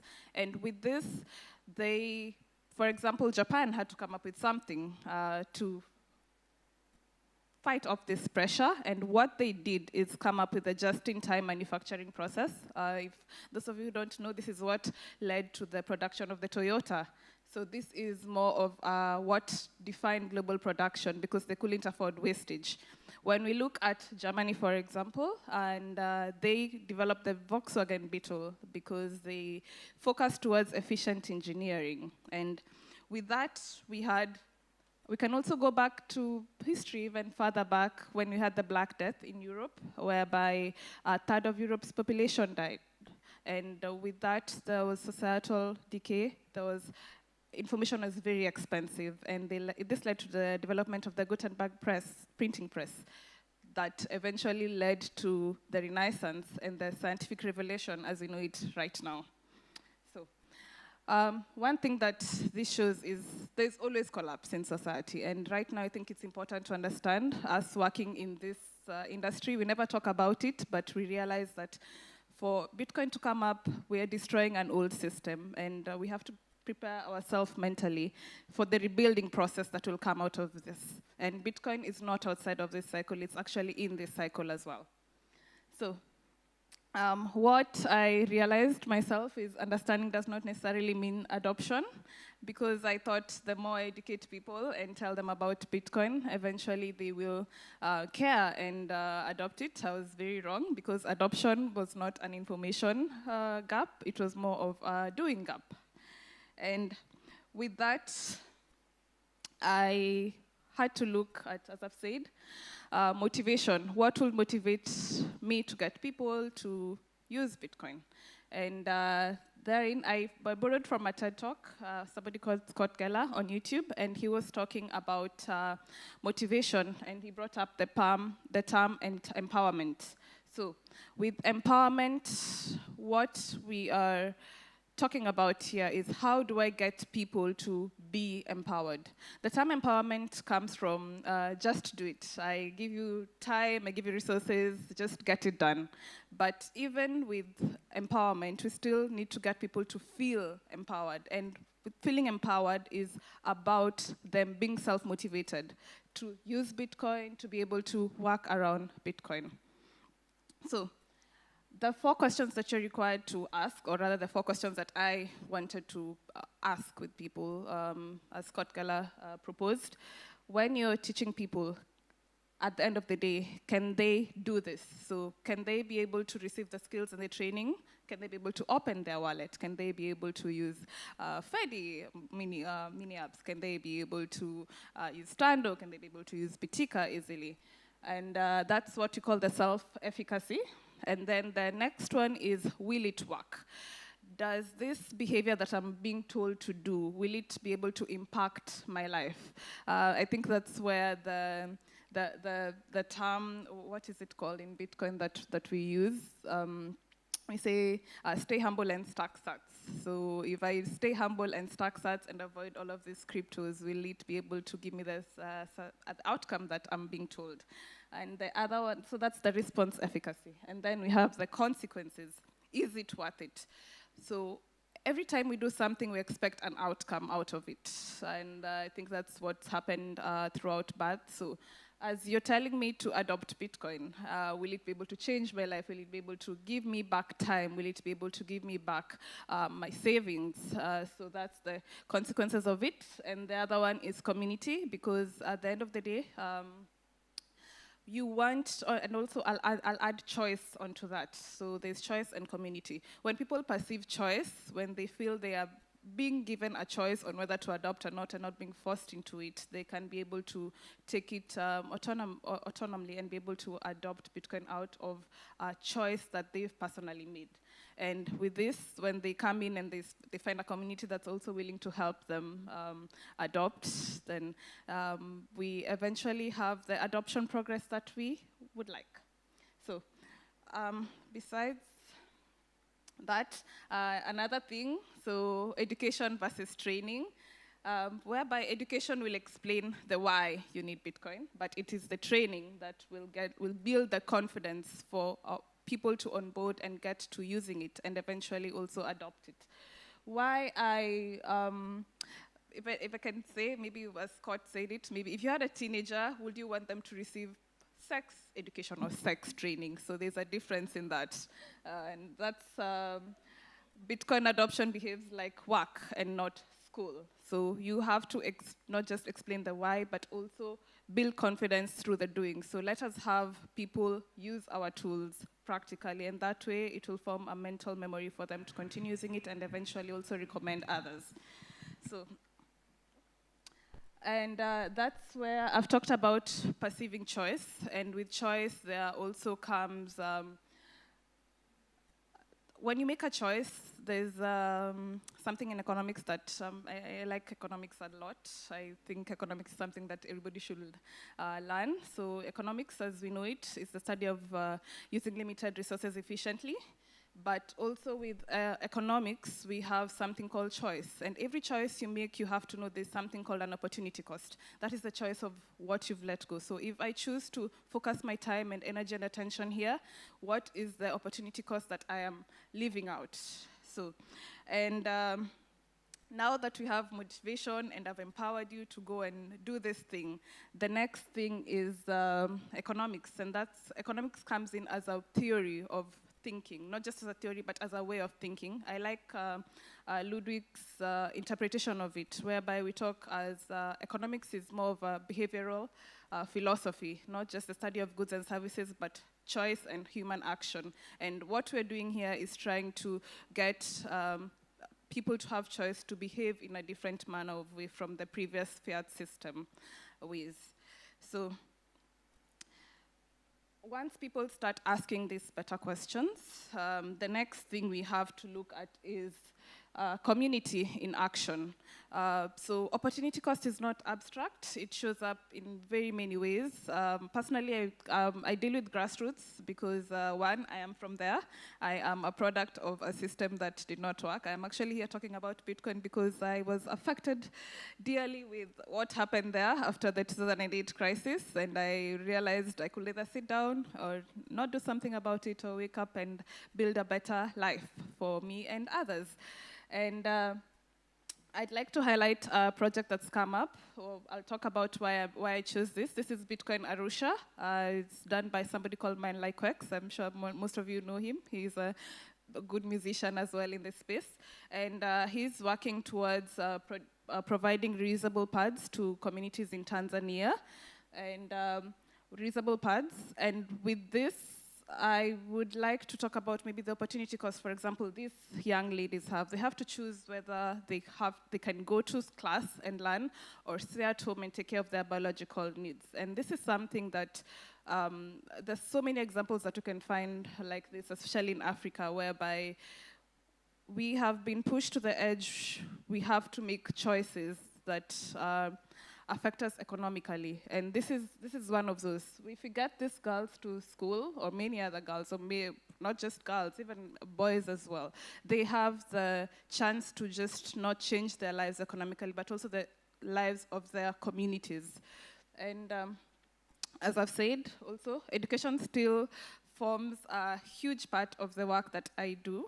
I know that it is just not enough to get the education to people, but we want to try, because sometimes I feel like something serves as a reminder. When I walk somewhere and see somebody with a Bitcoin sign, I feel, yeah, that's also helping us to share the information. We have a goal. I work with Exonomia as well. We have produced a couple of Bitcoin books into Swahili, and we would like to be able to share these books with, we have 200 million Swahili speakers. I'm only looking to reach 1,000, so if you'd like to support us, please reach out to me, and we can be able to see how we can help get this knowledge to as many communities as possible. And besides that, so after we have been motivated and empowered and reached all of these people, as I've said, data is feedback, and I was one of the people who was confronted by data deeply. So I work with Machankura, been working with Machankura for the past 3 years. In Kenya alone, as per now, we've been able to reach 19,500 people, and this is not just my effort, it's the effort of even the community people. I can see some of you in Kenya. These numbers as a result of your effort as well. And with this data, it's uncomfortable and it doesn't confirm our bias, because to be honest, you've had my founder, Kgothatso, has talked here. Our goal was to reach at least 1 million to 1 billion users in Africa, so it's a drop in the ocean, and we need a lot of effort to be able to accomplish this, but not just our own. We want, if Blink can help us get there, if Fedi can help us get there, if any other wallet company can be able to help us get there, we'll really, really appreciate. But feedback is how motivation sharpens, and day by day the numbers are growing, and we are more motivated to get to the numbers that we would like. So another thing, demographics are destiny. So this is the demographic map of Africa, as you can see. I made it fancy using AI, but yeah. So Africa is very young, and a young population has different opportunity costs. They have low income, and most of them are not financially literate, but one thing is they're highly adaptable. So when you're building these products, please consider this is the African population that you're building for. Otherwise, you might end up building for a product for a population that doesn't exist, or maybe having expectations to serve a population that will not be there to receive your product. I believe, yeah. Another thing I'd like to talk about is attention is the new infrastructure, because I'm specifically talking about Africa, and as you've seen this demographic, most of them are on the internet, and that is another hard lesson I had to learn. Actually, we started seeing our numbers going up when we started leveraging the internet in which these young people are. And this guy, I don't know whether you know, does anybody know who this guy is? By show of hands, oh, thank God, I'm not alone. This is iShowSpeed. This is a popular YouTube live streamer. I did not know about him until he started his African tour. Yes, I am very disconnected. And funny thing is, if you know my husband, he actually knows who iShowSpeed was. So I was so surprised how he got to know who iShowSpeed was before me. Yes, he's connected. So so this is Aisha Speed, a popular YouTube streamer, and he came to Kenya. Kenya was one of his stops, and he managed to get 48 million views. I was so surprised. I think it was a record he broke, and it made me realize that the people we want to reach are on the internet. They are on TikTok dancing and Instagram, and how can we be able to divert their attention to realize, there's a life out here that you can be able to build, and it's a beautiful life in Bitcoin as well. So this was a good lesson for me.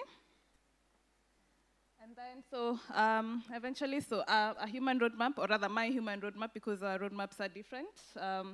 One thing I want to, the questions I'd like to answer is, can I use this without failing? So whenever we're building, I want to know that people are, the product is competent enough, or whatever we're shipping, whatever is new is competent enough for people to use. And if people feel capable, they can be able to use it more often. Another thing is, does it actually work today? Whatever we are building, can it be able to serve to meet the needs that the people want to serve at that moment? Will it be able to increase their saving amount? Will it be able to have them regain back their time? And the other thing is, the consequence, is the reward worth the effort?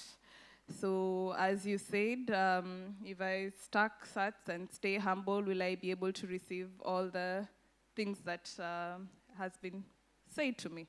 And of course, last but not least is community. I have received a lot of support with people sitting here, people out there, and you realize we cannot adapt alone. Community is required. And so, do I have people to adopt with? So that is the human roadmap. So as I've taken you through, every major transformation in history didn't start with better information. It started when people were motivated enough to act. So Bitcoin won't work just because people understand it, but it will progress when understanding turns into action. And it will fail if we forget that adoption is human. So we can fix the money, yes, but also let's fix the motivation. Thank you very much. Any questions? So, she has about 2 minutes, so we could just take 2 questions. For open to that, just 2 questions. Nobody? I mean, that last line, adoption is human, so it's pretty direct. I want to talk about what you said about education and training, but I'll just step to the side. All right, round of applause for Noeline, ladies and gentlemen.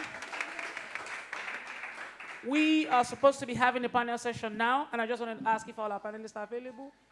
They should be coming soon. I found most of them. Yeah, we'll just start with those that are around, so we could just move on to, we don't have time to waste, actually, we do not.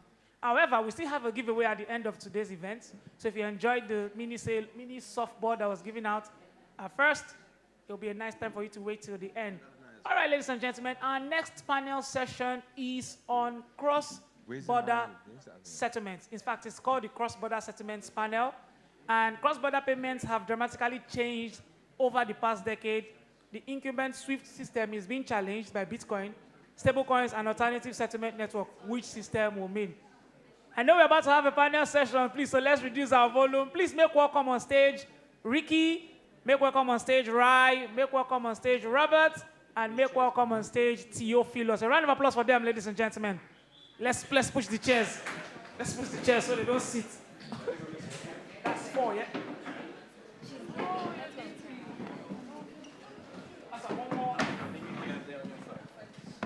Oh, yeah, Divan, I'm sorry. I'm sorry about that. So we have 5. So we need 1 more seat. Let's do this.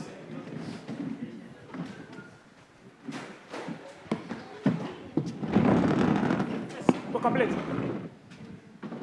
Sterling. Does everyone have a mic? No, I need one. Okay. So just because of the audience, we'd like for you guys to please come forward a little bit. Please just. Hello, hi. Let's just come forward. Just come forward a little bit. Thank you. Hello, please let's just come forward a little bit. Thank you. I'll call him. So it's more close, it's more intimate. Thank you very much. Thank you so much. Theophilus. Theophilus. I'm calling him now. Theophilus the late.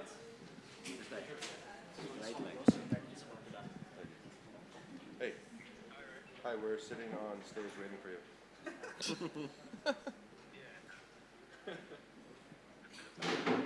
Coming?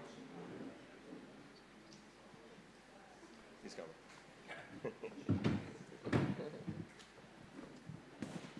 Okay, so what are we going to talk about while we wait for Theo?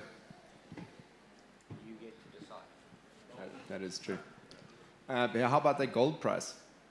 Didn't it drop 30% yesterday? No, silver. Oh, but Silver did the big drop. Gold was about 10%. wow. Peter Schiff must be crying. Clearly showing Bitcoin is the strongest asset. You know, only went down by 5. Yeah, Bitcoin went up yesterday. Oh, it is. Hello, Theo. Hi. Nice to see you. Okay, cool, guys. So we're doing a panel on cross-border payments.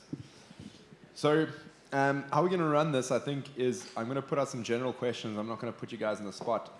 I'd like to kind of get answers from all of you on this because I think that's how we can get quite a lot of diversity in the answers. So the first question I want to start with is let's just help the audience understand how cross-border payments function today. So in TradFi, how do cross-border payments function? And I said I wasn't going to put anyone on the spot, but I think Divan's probably best suited to answer that for us.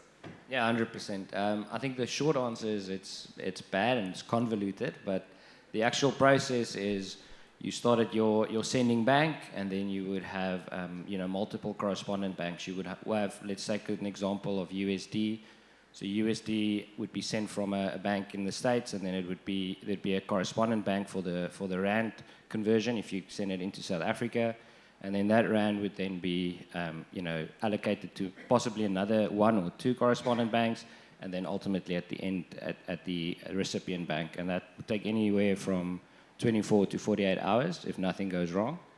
And that's sort of the basic premise. And then there's obviously additional fees, and then the messaging system around a money transfer. So you have all these banks working in the middle, but the messaging system is the SWIFT system that you all know, and that's just the way the banks communicate with each other on how, what the transfer is for, and any compliance checks associated with that will be listed there. Anyone want to add anything more on that, the point of how TradFi payment systems work? I think it's just important to note that in the current TradFi payment system, risk moves quickly and money moves slowly. So the messaging system that we use, we know as SWIFT, isn't the actual movement of the money. It's the ledger, if you will, and it causes a lot of problems, as we all know. So when someone says they're doing a SWIFT transfer, they're not actually doing a SWIFT transfer. They're doing a bank transfer, and SWIFT is just conveying the information across multiple hops, and you hope that those hops get to where they're meant to go.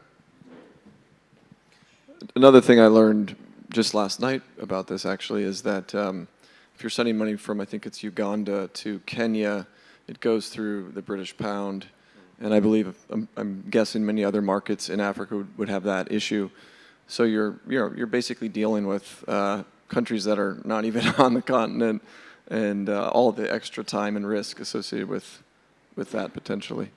Yeah, London's your FX market, New York's your equities market, but pretty much global currency all has to go through either one of those to settle in whatever other jurisdiction. I mean, some might argue that's a form of monetary colonialism, right? So I think we can all agree here that the incumbent system is slow, expensive, and extractive to some degree. So the next point I want to get to here is then how do cross-border payments work on Lightning? And I think, Theo, I'd like if you could kick this off because, as you guys might know, Theo runs a company called MarvaPay, and they've built a cross-border payment solution on top of Lightning. Yeah, so I think it starts with an on-ramping leg and off-ramping leg.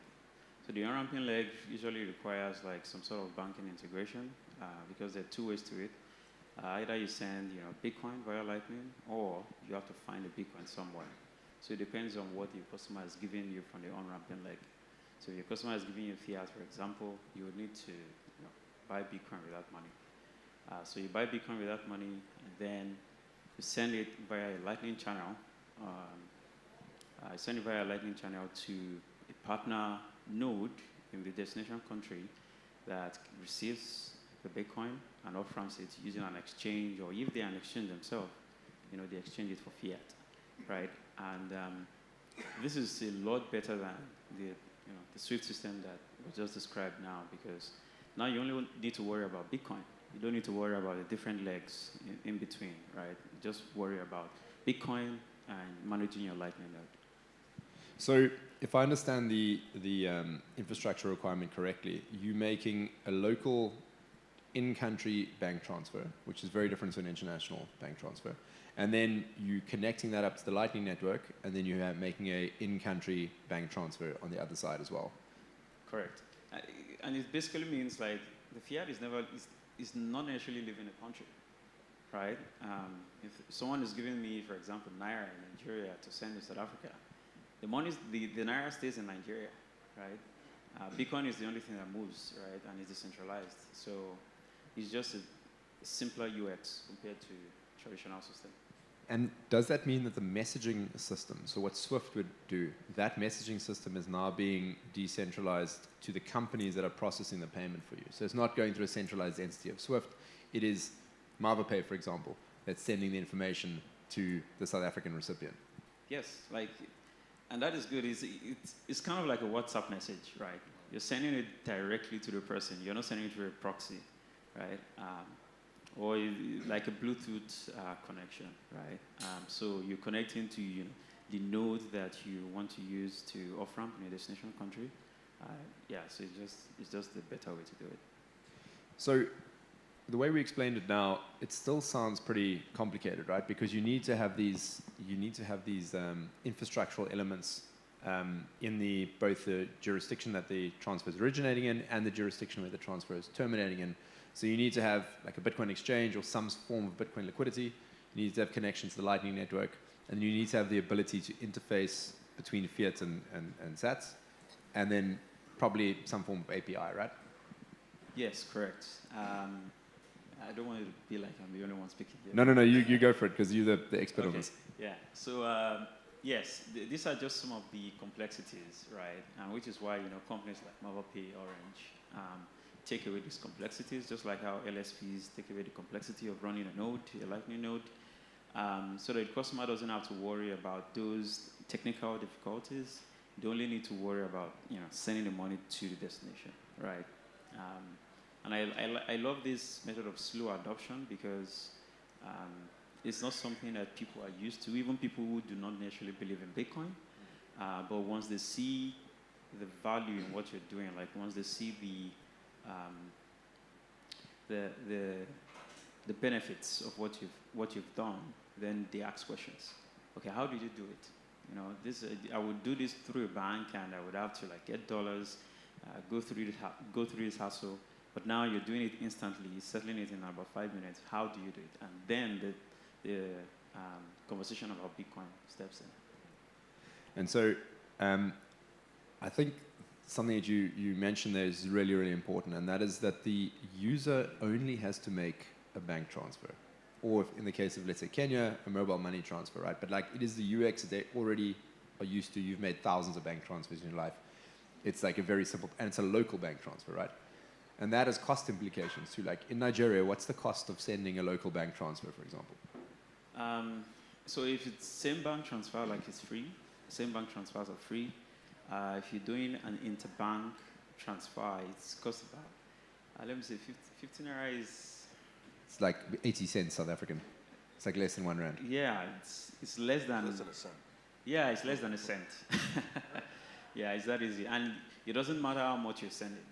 Like if you're sending $300,000 in Naira, that is roughly around 50 million Naira, you would still pay less than a cent. And that transfer is instant in Nigeria, right? Yes, that transfer is instant to whatever bank you're sending within Nigeria. But when you want to do a cross-border settlement, then the complexity is set in. Now you're thinking, how much am I going to pay in fees to send 300,000? How long am I going to wait for the recipients to receive it? Whereas with sending via Lightning, you only need to worry about doing the bank transfer. You pay, just a tiny fee to route Bitcoin to the destination country, and then it settles. And so if I'm just thinking about the infrastructure that Orange and MavaPay have built, you've got a local bank transfer in Nigeria that's instant, right? So like, so send from one bank, even if it's a different bank, so that's instant and super cheap. Lightning transactions, so converting from Naira to Lightning is pretty much instant. Yes. And sending Lightning is instant. Yes. And converting Lightning to rands in South Africa, that's pretty much instant. Yes. And then settling those rands via, let's say, PayShap in South Africa or Instant EFT is instant. So the only latency really comes in the API calls from the banks to let you know the money's been received and the money's been sent. Correct, correct. And if you live in so Nigeria might not be good in, other areas, right? But I think the technology that powers finance in Nigeria is one of the best in the world. It's world class, right? Yeah, can confirm. Yes. I was very surprised, but can confirm. Yeah, I think we did a demo yesterday. Like, if you do an interbank transfer from bank A to bank B at 3 a.m. at night, even if you send $1 billion, it will go through instantly, and you pay like very little cents. Yeah. So essentially, what you can do then is you can stitch these systems together, and you can get a close to instant cross-border settlement for like really, really cheap, because it's 2 local bank transfers and a Lightning transfer. Correct. Okay, so I just want to kick this over to Rai now. So Rai works for IBEX. IBEX is the LSP that Orange uses and MavaPay uses. And you guys run the Lightning infrastructure behind all of this. So in terms of moving liquidity around on Lightning, most of us are familiar with on-chain transactions. There's block times, etc., and you've got to wait a few confirmations before you can actually settle the funds.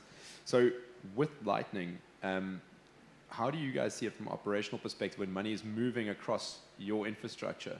What is the kind of the costs associated with that, and like maybe you don't have to get into the secret source of it, but talking about compared to like the TradFi system for moving that money, and you're not using pools of other people's money, right? That user's money is moving through in one discrete packet all the way through, right? Well, it depends on if it's leaving our infrastructure or staying in our infrastructure, and MavaPay to Orange is within our infrastructure, so that obviously helps a lot. But we just tie it to cost of capital that you get on, say, the bond market. So as long as we're making more than the 4.5% that we would make on that capital putting on the bond market, then that's what we put in our Lightning channels. So that's how we kind of monitor the cost of our Lightning channels, the liquidity that we tie up there, versus what you would reap on a normal market. And you mean 4.5% per year? Yeah. Right. So for those few seconds that transaction, or that second that transaction is flowing through, we're talking like 0.00001% kind of on that. Yeah, exactly. Okay, right. So I think everyone's now kind of got an idea of like the infrastructure of how this works and like how the money movement works.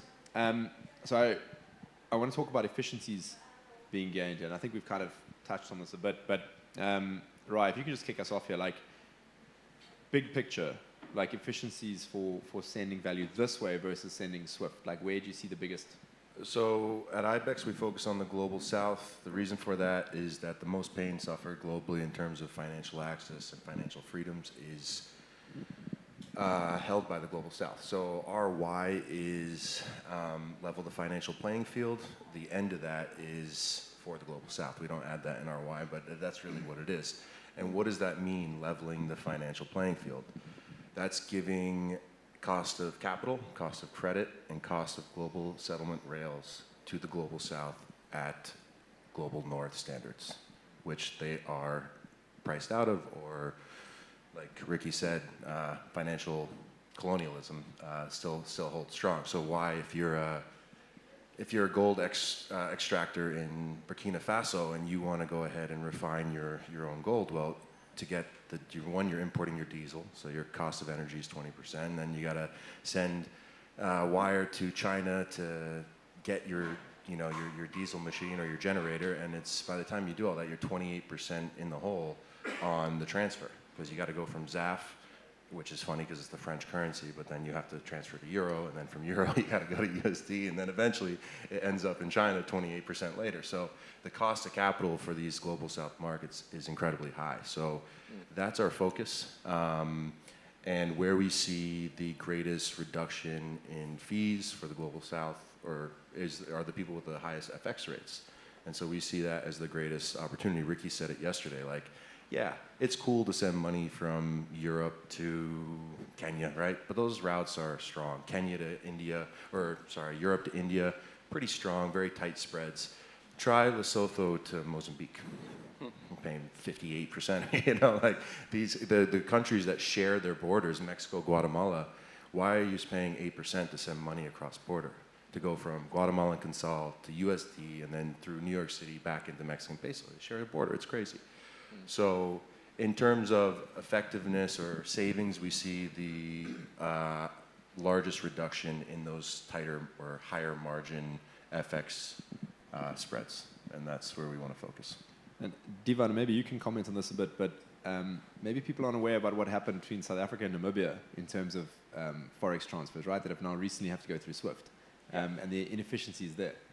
Yeah, so it used to be just one-to-one, and you could easily trade, even with the same banking name between these two countries, and that's changed. And so, just because of that quick change and having to implement the SWIFT, payment that was taking relatively quick it's super slow. It's just a headache. So I have the fortunate and unfortunate position that I also still sit in TradFi, and so I see that, right? So I see that every day. It's for me as somebody that's an intermediary in this foreign exchange process. We have to go sort of, if we look at that Namibia trade, we have to now do so much more work to try and give an acceptable experience to the underlying client. So just touching on what you asked Ray earlier as well, is the use case that we see is just taking the friction away, would just enable clients to do these transfers so much easier, and because it is such a headache, and people just end up going for the path of least resistance, which often costs the most. And just on that point of the path of least resistance, like it may also be that the trade just doesn't happen, right? And like, what are the implications of that? Oh, well, I think the first thing, just going back, is sort of settlement. So it's not necessarily that a trade wouldn't happen. There could be a lot of compliance things that stop a transaction, or any number of things, country being sanctioned or whatever the case is. But even if the settlement happens, there's no real confidence unless you really have that money in your account. Whereas the opposite is, where if we're using Lightning, it's gonna happen, right? It's gonna happen on that day. It's gonna be finalized. But the point for me is, there's that window with settlement where you could see a payment being settled, but there's this 6 to 8 hour window where they could still overturn a payment. And so you see a settlement on your side, but ultimately there's an additional compliance check by one of the intermediate banks or whatever the case is. Yeah, and it's not actually settlement, it's a database entry. Yeah. And so you're seeing a UI change, not an actual transfer of value. And I think that's where, when you see what happens between MavaPay, Lightning, Swoop, and you see someone send a local Nigerian bank payment and it ends up in South Africa a minute later, the finality of that makes you feel secure, it makes you feel safe. I send a SWIFT payment from the States to Kenya, where's the money for 5 days? And no one knows. No one has any idea. You call your local bank, oh, we sent it. You call the Kenya bank, we don't know where it is, it's not in our bank yet. So it's this lack, that's that risk moving. And I think with Bitcoin or blockchain, we don't even say Bitcoin, blockchain allowed for the first time ever a financial settlement engine where you put the risk, the messaging system, and the settlement of value in one, and they move at the same time, not two separate things. And that is the innovation. It's kind of like SWIFT payments go and hang out on Epstein's Island for 2 days before they can make landfall. He takes his cut. And so I think what I meant about the trade not happening is not so much like on the compliance side or any of that. It's like the marginal farmer who previously was struggling to sell, let's take Namibia, to sell his beef into South Africa, for example. Like, he's being priced out of the market now. And what happens is that actual trade no longer happens. So like the economic destruction that takes place because of the artificial constraints put in place by a system like this means that people on the margins get pushed out, and it increases poverty, is what it does, I mean, you go back to that Burkina Faso example I gave. Like, if it's 28% cost of energy to bring in your own mining equipment, well, you can't refine Because if you need to refine gold, you need to do that at, say, 11 cents a kilowatt hour. So it's, if your energy is 20, so you can never do that. So what do? They export it all. It gets refined in Europe. Europe makes the profit. Cacao, cocoa, cotton, all that stuff is done in Europe, not in Africa. Why is that? Cost of capital, cost of credit, and international settlement rails. Yep, absolutely. Okay, so I think everyone's convinced that Lightning wins, but we do need to investigate the competition that's competing with Lightning. So I want to introduce the question around stablecoins here. So Theo, you and I know that in our line of work, our competitors are using stablecoins. So I just want to open the discussion about how does Lightning compete with stablecoins? Yeah, good question. Because like most of the time when I'm on the BD call with Maya, for example, I'm speaking with a company that does remittance similar to what we do via stablecoins. They're like, oh, we already do this with stablecoins, but then there are two things that we do which is not efficient. Number one, you need float on both ends, right? And they require that the customer trust them with the float, right? Whereas with what we've built, like you don't need to trust us with the float. Can you just expand on that point? Like what do you mean by float? Okay, yeah. So let me just give a simple example. So if, for example, if a trader in Nigeria needs to pay supplier, for example, in South Africa, it doesn't have to like deposit the funds with us and keep that with Mavapay. Like we are not a bank that is going to hold your fiat. No. At the point when you need to initiate the trade to carry out the trade, we are sure that the trade is going to, the payment is going to settle instantly. So we tell you, wait until you want to do the transaction. We give you an account, a virtual account. So the virtual account is a one-time account just for that transaction. You make the transfer from your company's account to the virtual account, and then we don't keep the float at any point in time. The funds move to South Africa instantly. That way we don't hold the float for you. You manage your funds yourself, right? So we are not a bank. Whereas with these remittance companies, like they require that you leave the fiat with them. And what they do is they take the fiat and buy stable coins, because keeping Naira, for example, like it's counterintuitive. It's falling freely against the dollar. So what they do is they convert it to stable coins. So they let you have like a USD balance with them. So the businesses, they have the USD balance with them. And then when they want to initiate a transaction, they keep accumulating the dollar. And when they want to initiate a transaction, they pay out from the dollar balance, right? That is not an efficient process, number one. Number two, you can actually redeem dollars in Africa, right? Stablecoin is just like, it's a glorified mess compared to the dollar, right? Because there's shortage of dollars in Africa. It's not our currency. So stablecoins just gives you access to the dollar, like a one-to-one access to the dollar, for example, with USDT. But to redeem that, you would have to go to a US bank to do it. And they know that no African is going to do that. I don't have access to go to the US today. That is immigration laws. It's different from what we're discussing here. But it means if I hold any stable coin, I cannot redeem it. I have to swap it for something else. But with Bitcoin, on Lightning, I can redeem it anytime I want, right? And I can send it to anywhere I want to send it to. So that is a difference. So what you've described makes perfect sense, and I don't think people are thinking this deeply about it. And why I say that is like Nigeria, and Robert, maybe you want to speak about this, but Nigeria has seen a boom in stablecoin Tether adoption, right? Yeah, so people are clearly not seeing that custodian risk associated with it. Yeah, so my wife is Nigerian, and I live in Nigeria, at least for a few more months. We'll see. We may be moving, but my wife wants to leave. All Nigerians want to leave Nigeria. It's they have issues there, but wonderful people. But nonetheless, yeah, so when I came to Nigeria a few years ago and met my wife, and it struck me how insane it was to try to live there with U.S. bank accounts and stuff.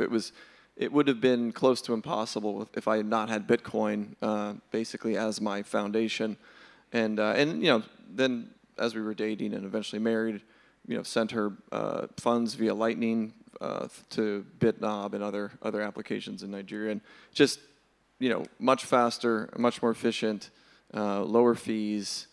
Yeah, so I mean, I guess I just had a very real life use case for Bitcoin, and I've been a Bitcoiner for a long time. But to see that utility was amazing. And I think earlier, Theo was mentioning that Bitcoin has a bit of a reputation problem, because most people just hear headlines and scams and crypto, which has kind of messed it up a bit, and then also fraud and whatever. I mean, the media has painted Bitcoin with a very bad broad brush of nasty stuff.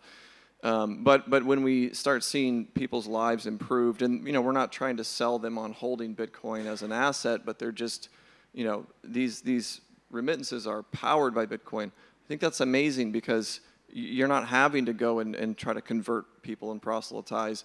I think it will happen more organically this way. Not to say that we shouldn't go out and talk to people, and I can't help myself. I love Bitcoin, so I don't shut up about it. But nonetheless, it's kind of like powered by, Intel or whatever, right? Like, people see that and they see their lives improving. Then I think eventually it'll click and they'll start to wonder, what is this thing? And then maybe they go down the rabbit hole and then they get it. And so I think I love that this is happening, and that people are understanding, there's like Rai was saying, you've got huge opportunities in terms of business, where 40-50%, in conversion fees. And so that's when you just think from a business perspective, that is a huge opportunity, because there's money to be made there, and it's improving people's lives dramatically enough that they're going to make that switch, right? I mean, if you're able to save 30-40% on a, it doesn't matter, if you care about Bitcoin or not, you're going to do that. And so, anyway, I kind of rambled, but. So there's something I want to just bring up here. That's probably what I'm going to speak about now, Theo. But so something you mentioned is that the Naira doesn't leave Nigeria when you're using a system like MalvaPay. You're buying sats with it, right? When you're using stablecoins, the Naira, you go to purchase stablecoins. Sure, the Naira doesn't leave Nigeria, but what's happening is you're supporting the US debt market, right? Correct. I was about to touch on that point, which is why I was signaling you. So in Nigeria, stable coins, I think about 80 to 90% of the market uses stable coins, even for cross-border settlements, P2P settlements. But the thing is, you're basically trading debt. Yeah, that is basically what it means. You're trading your currency to buy US debt, because they're minting the stable coins, and you would never have real access to it. We shouldn't be trading with the dollar. That is the truth. We shouldn't be trading with that. We should either be trading with our currency or something that gives us that freedom. And that is being taken away from us, and they're giving us the stable coins as an alternative. But is it a true alternative? No, because taking the power away from Nigerians, taking the power away from Africans. They try to tell you, okay, your currency is falling, use this virtual dollar asset, which doesn't really make sense. But with what we've built, for example, with MalvaPay, you're using Lightning, you're using something that even the US government cannot peg against, right? So you're truly free from that debt that stablecoins exposes you to. You're free from the digital debt-based Ponzi token. Exactly. The stablecoins. US's largest export is the dollar. Yeah, so my next point is how does politics affect stablecoins? And I think this is, if we had this discussion before Venezuela, it wouldn't have been as relevant, but I think we just saw the naked power that gets exerted there. So, I mean, Rai, maybe you want to just explain to people what happened with Maduro and with the tether holdings of Venezuela. Yeah, I mean, essentially they're private corporations, and they can be called by any government, or not any government, strong enough governments like the US, and be told, stop this account, freeze this account. And so you may buy all those dollars, but they're not yours, especially if they're being held in digital balance. It's not like cash in a room and some corrupt politician in Kenya's got $40 million. It's harder to get that. But if there's a $40 million digital balance, that's not yours. And if you cross the path or take an unacceptable path to those in power, then you're shut off. So increased risk there as well. Yeah, so South Africans here will know that South Africa and the US relations have been a bit strained of late. And this is obviously, it was a hypothetical risk until what happened with Venezuela happened, where Tether literally at the behest of the CIA or Mossad, or whoever you believe, seized the funds of the Venezuelans, and they were trading oil for Tether. They seized those funds. So do we really want to be conducting cross-border settlement and building a system of cross-border settlement on top of an asset that can be seized like that? And no due process, no court, just, that's mine. I'll just maybe add to that and say that when it was just the US dollar, it's one thing, but now it's so programmable and it's just, it's instant. The freeze is instant. Where there used to be a bit of bureaucracy that at least gave you some time with the straight up dollar, now it's just, we're probably worse off using a stable coin. Yeah, and I think something that we say often, but everyone looks at the stable coins as all the rage. Well, what does Bitcoin not have? A marketing department. We say that all the time. Well, what do all the stable coins have? Marketing departments. All the VCs. Yeah, you saw that drone show in Lugano. Yeah, there was a marketing budget there. But all these VCs are going after stablecoin companies. I mean, I was talking to a guy the other day, and he said, a great idea for Africa would be a private equity roll-up of all the stablecoin companies. Just different branding, different teams, same thing under the hood. So why are we using this? And then another piece that no one talks on, stablecoins suck. Like, if you actually are on the technical side and you're providing infrastructure like we are, they're not cheaper. They're not faster, they're not better. They've got the better marketing department. But try to send Tron, you want to create a wallet, it's $35. MavaPay and Orange are going to eat that fee. The end user's not going to see it, but that's instantly not cheaper for them. And then there's a certain cost per send, and if each user wants a wallet, I mean, it becomes, and then, well, hell, you want to go from Tron to Ethereum, well, there's a bridge there. And so it becomes very complex very quickly. And the liquidity is not there in the market. It's like a big hype cycle in Africa, I think. And everyone's talking stables, but it's behind the scenes, it's... Every single bridge, every single point, like you're saying, it's censored. So it's just like, Africa suffers from its colonial past, and I hate to use the buzzword, but neo-colonialism post-liberation, like the colonialism just shifted to the multinational corporation, and now it's shifting to the blockchain, the stable coin. So, yeah. Just more points of failure. That's all we're introducing, and then on the surface level, it's this big shiny, saving the dollar because your own currency sucks. Like, why does your own currency suck? It's the dollar. I will say, to be fair, I think there are a lot of Africans that, when their alternative has traditionally been, am I holding the Naira, or what else can I hold, and they know about the dollar, they naturally are, many of them, moving in that direction. And so I do think there is, there are people using stable coins, and I don't want to fault them if they think that that is their best choice. I think many of those folks are not aware of Bitcoin, or maybe they don't, they're afraid of the volatility, right? So I do think, I don't think we should just ignore the market and say, oh, these people are all wrong. I mean, obviously, yes, there's a huge risk that, it's still in a bank account. You can be shut off. It's not your money. It's not self-sovereign. So it's not to say that I love stablecoins, but what is it that they are delivering to the market that we are not yet as the Bitcoin community, and what can we do? So like there's, stable sats is something that Galoy is working on, but I haven't seen a lot of adoption on that, and I don't know I haven't looked recently at that tech to know how well it's, how usable it is. But, theoretically, we can basically build sort of synthetic products on Bitcoin, and that's essentially what StableSats is trying to do. So looking at, giving people Bitcoin exposure without the volatility, I think is something that we need to and should work on as a community, and there's opportunity there. And so, yeah, that's just something to think about. Let Ryan jump in there. I should clarify, when I speak, I often have my business-to-business hat on. So I'm talking about companies adopting this. Companies that are thinking they're going to use stable coins or Bitcoin. Those are who I'm talking about. The end user, all the community projects in Africa, one of the favorite things I hear is, You save in Bitcoin, your spending goes into your USDT, and then try to hold as little local currency as possible.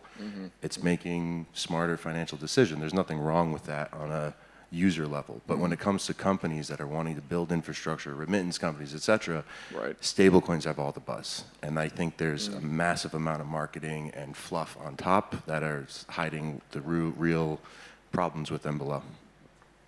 I kind of want to also comment on that. Thank you for that clarification, Rai. The thing is, like the people that actually use stablecoins, they do not really care about the risk of stablecoins. And that is because holding their currency, like holding the Naira, the Kenyan shillings, as opposed to holding a stablecoin, holding the currency is just riskier than holding a stablecoin for them, right? So the path that we are taking is, what if the companies that facilitate these transactions, what if we move from the narrative of stablecoins to the Bitcoin narrative? And that is what we're doing. Because when you switch that narrative, then it's easier for the consumers, those spending their currency, for them to also adopt Bitcoin. Currently, the stablecoin is winning the market. We know why, but we eventually want to move to that Lightning Bitcoin standard, and then the masses will follow through.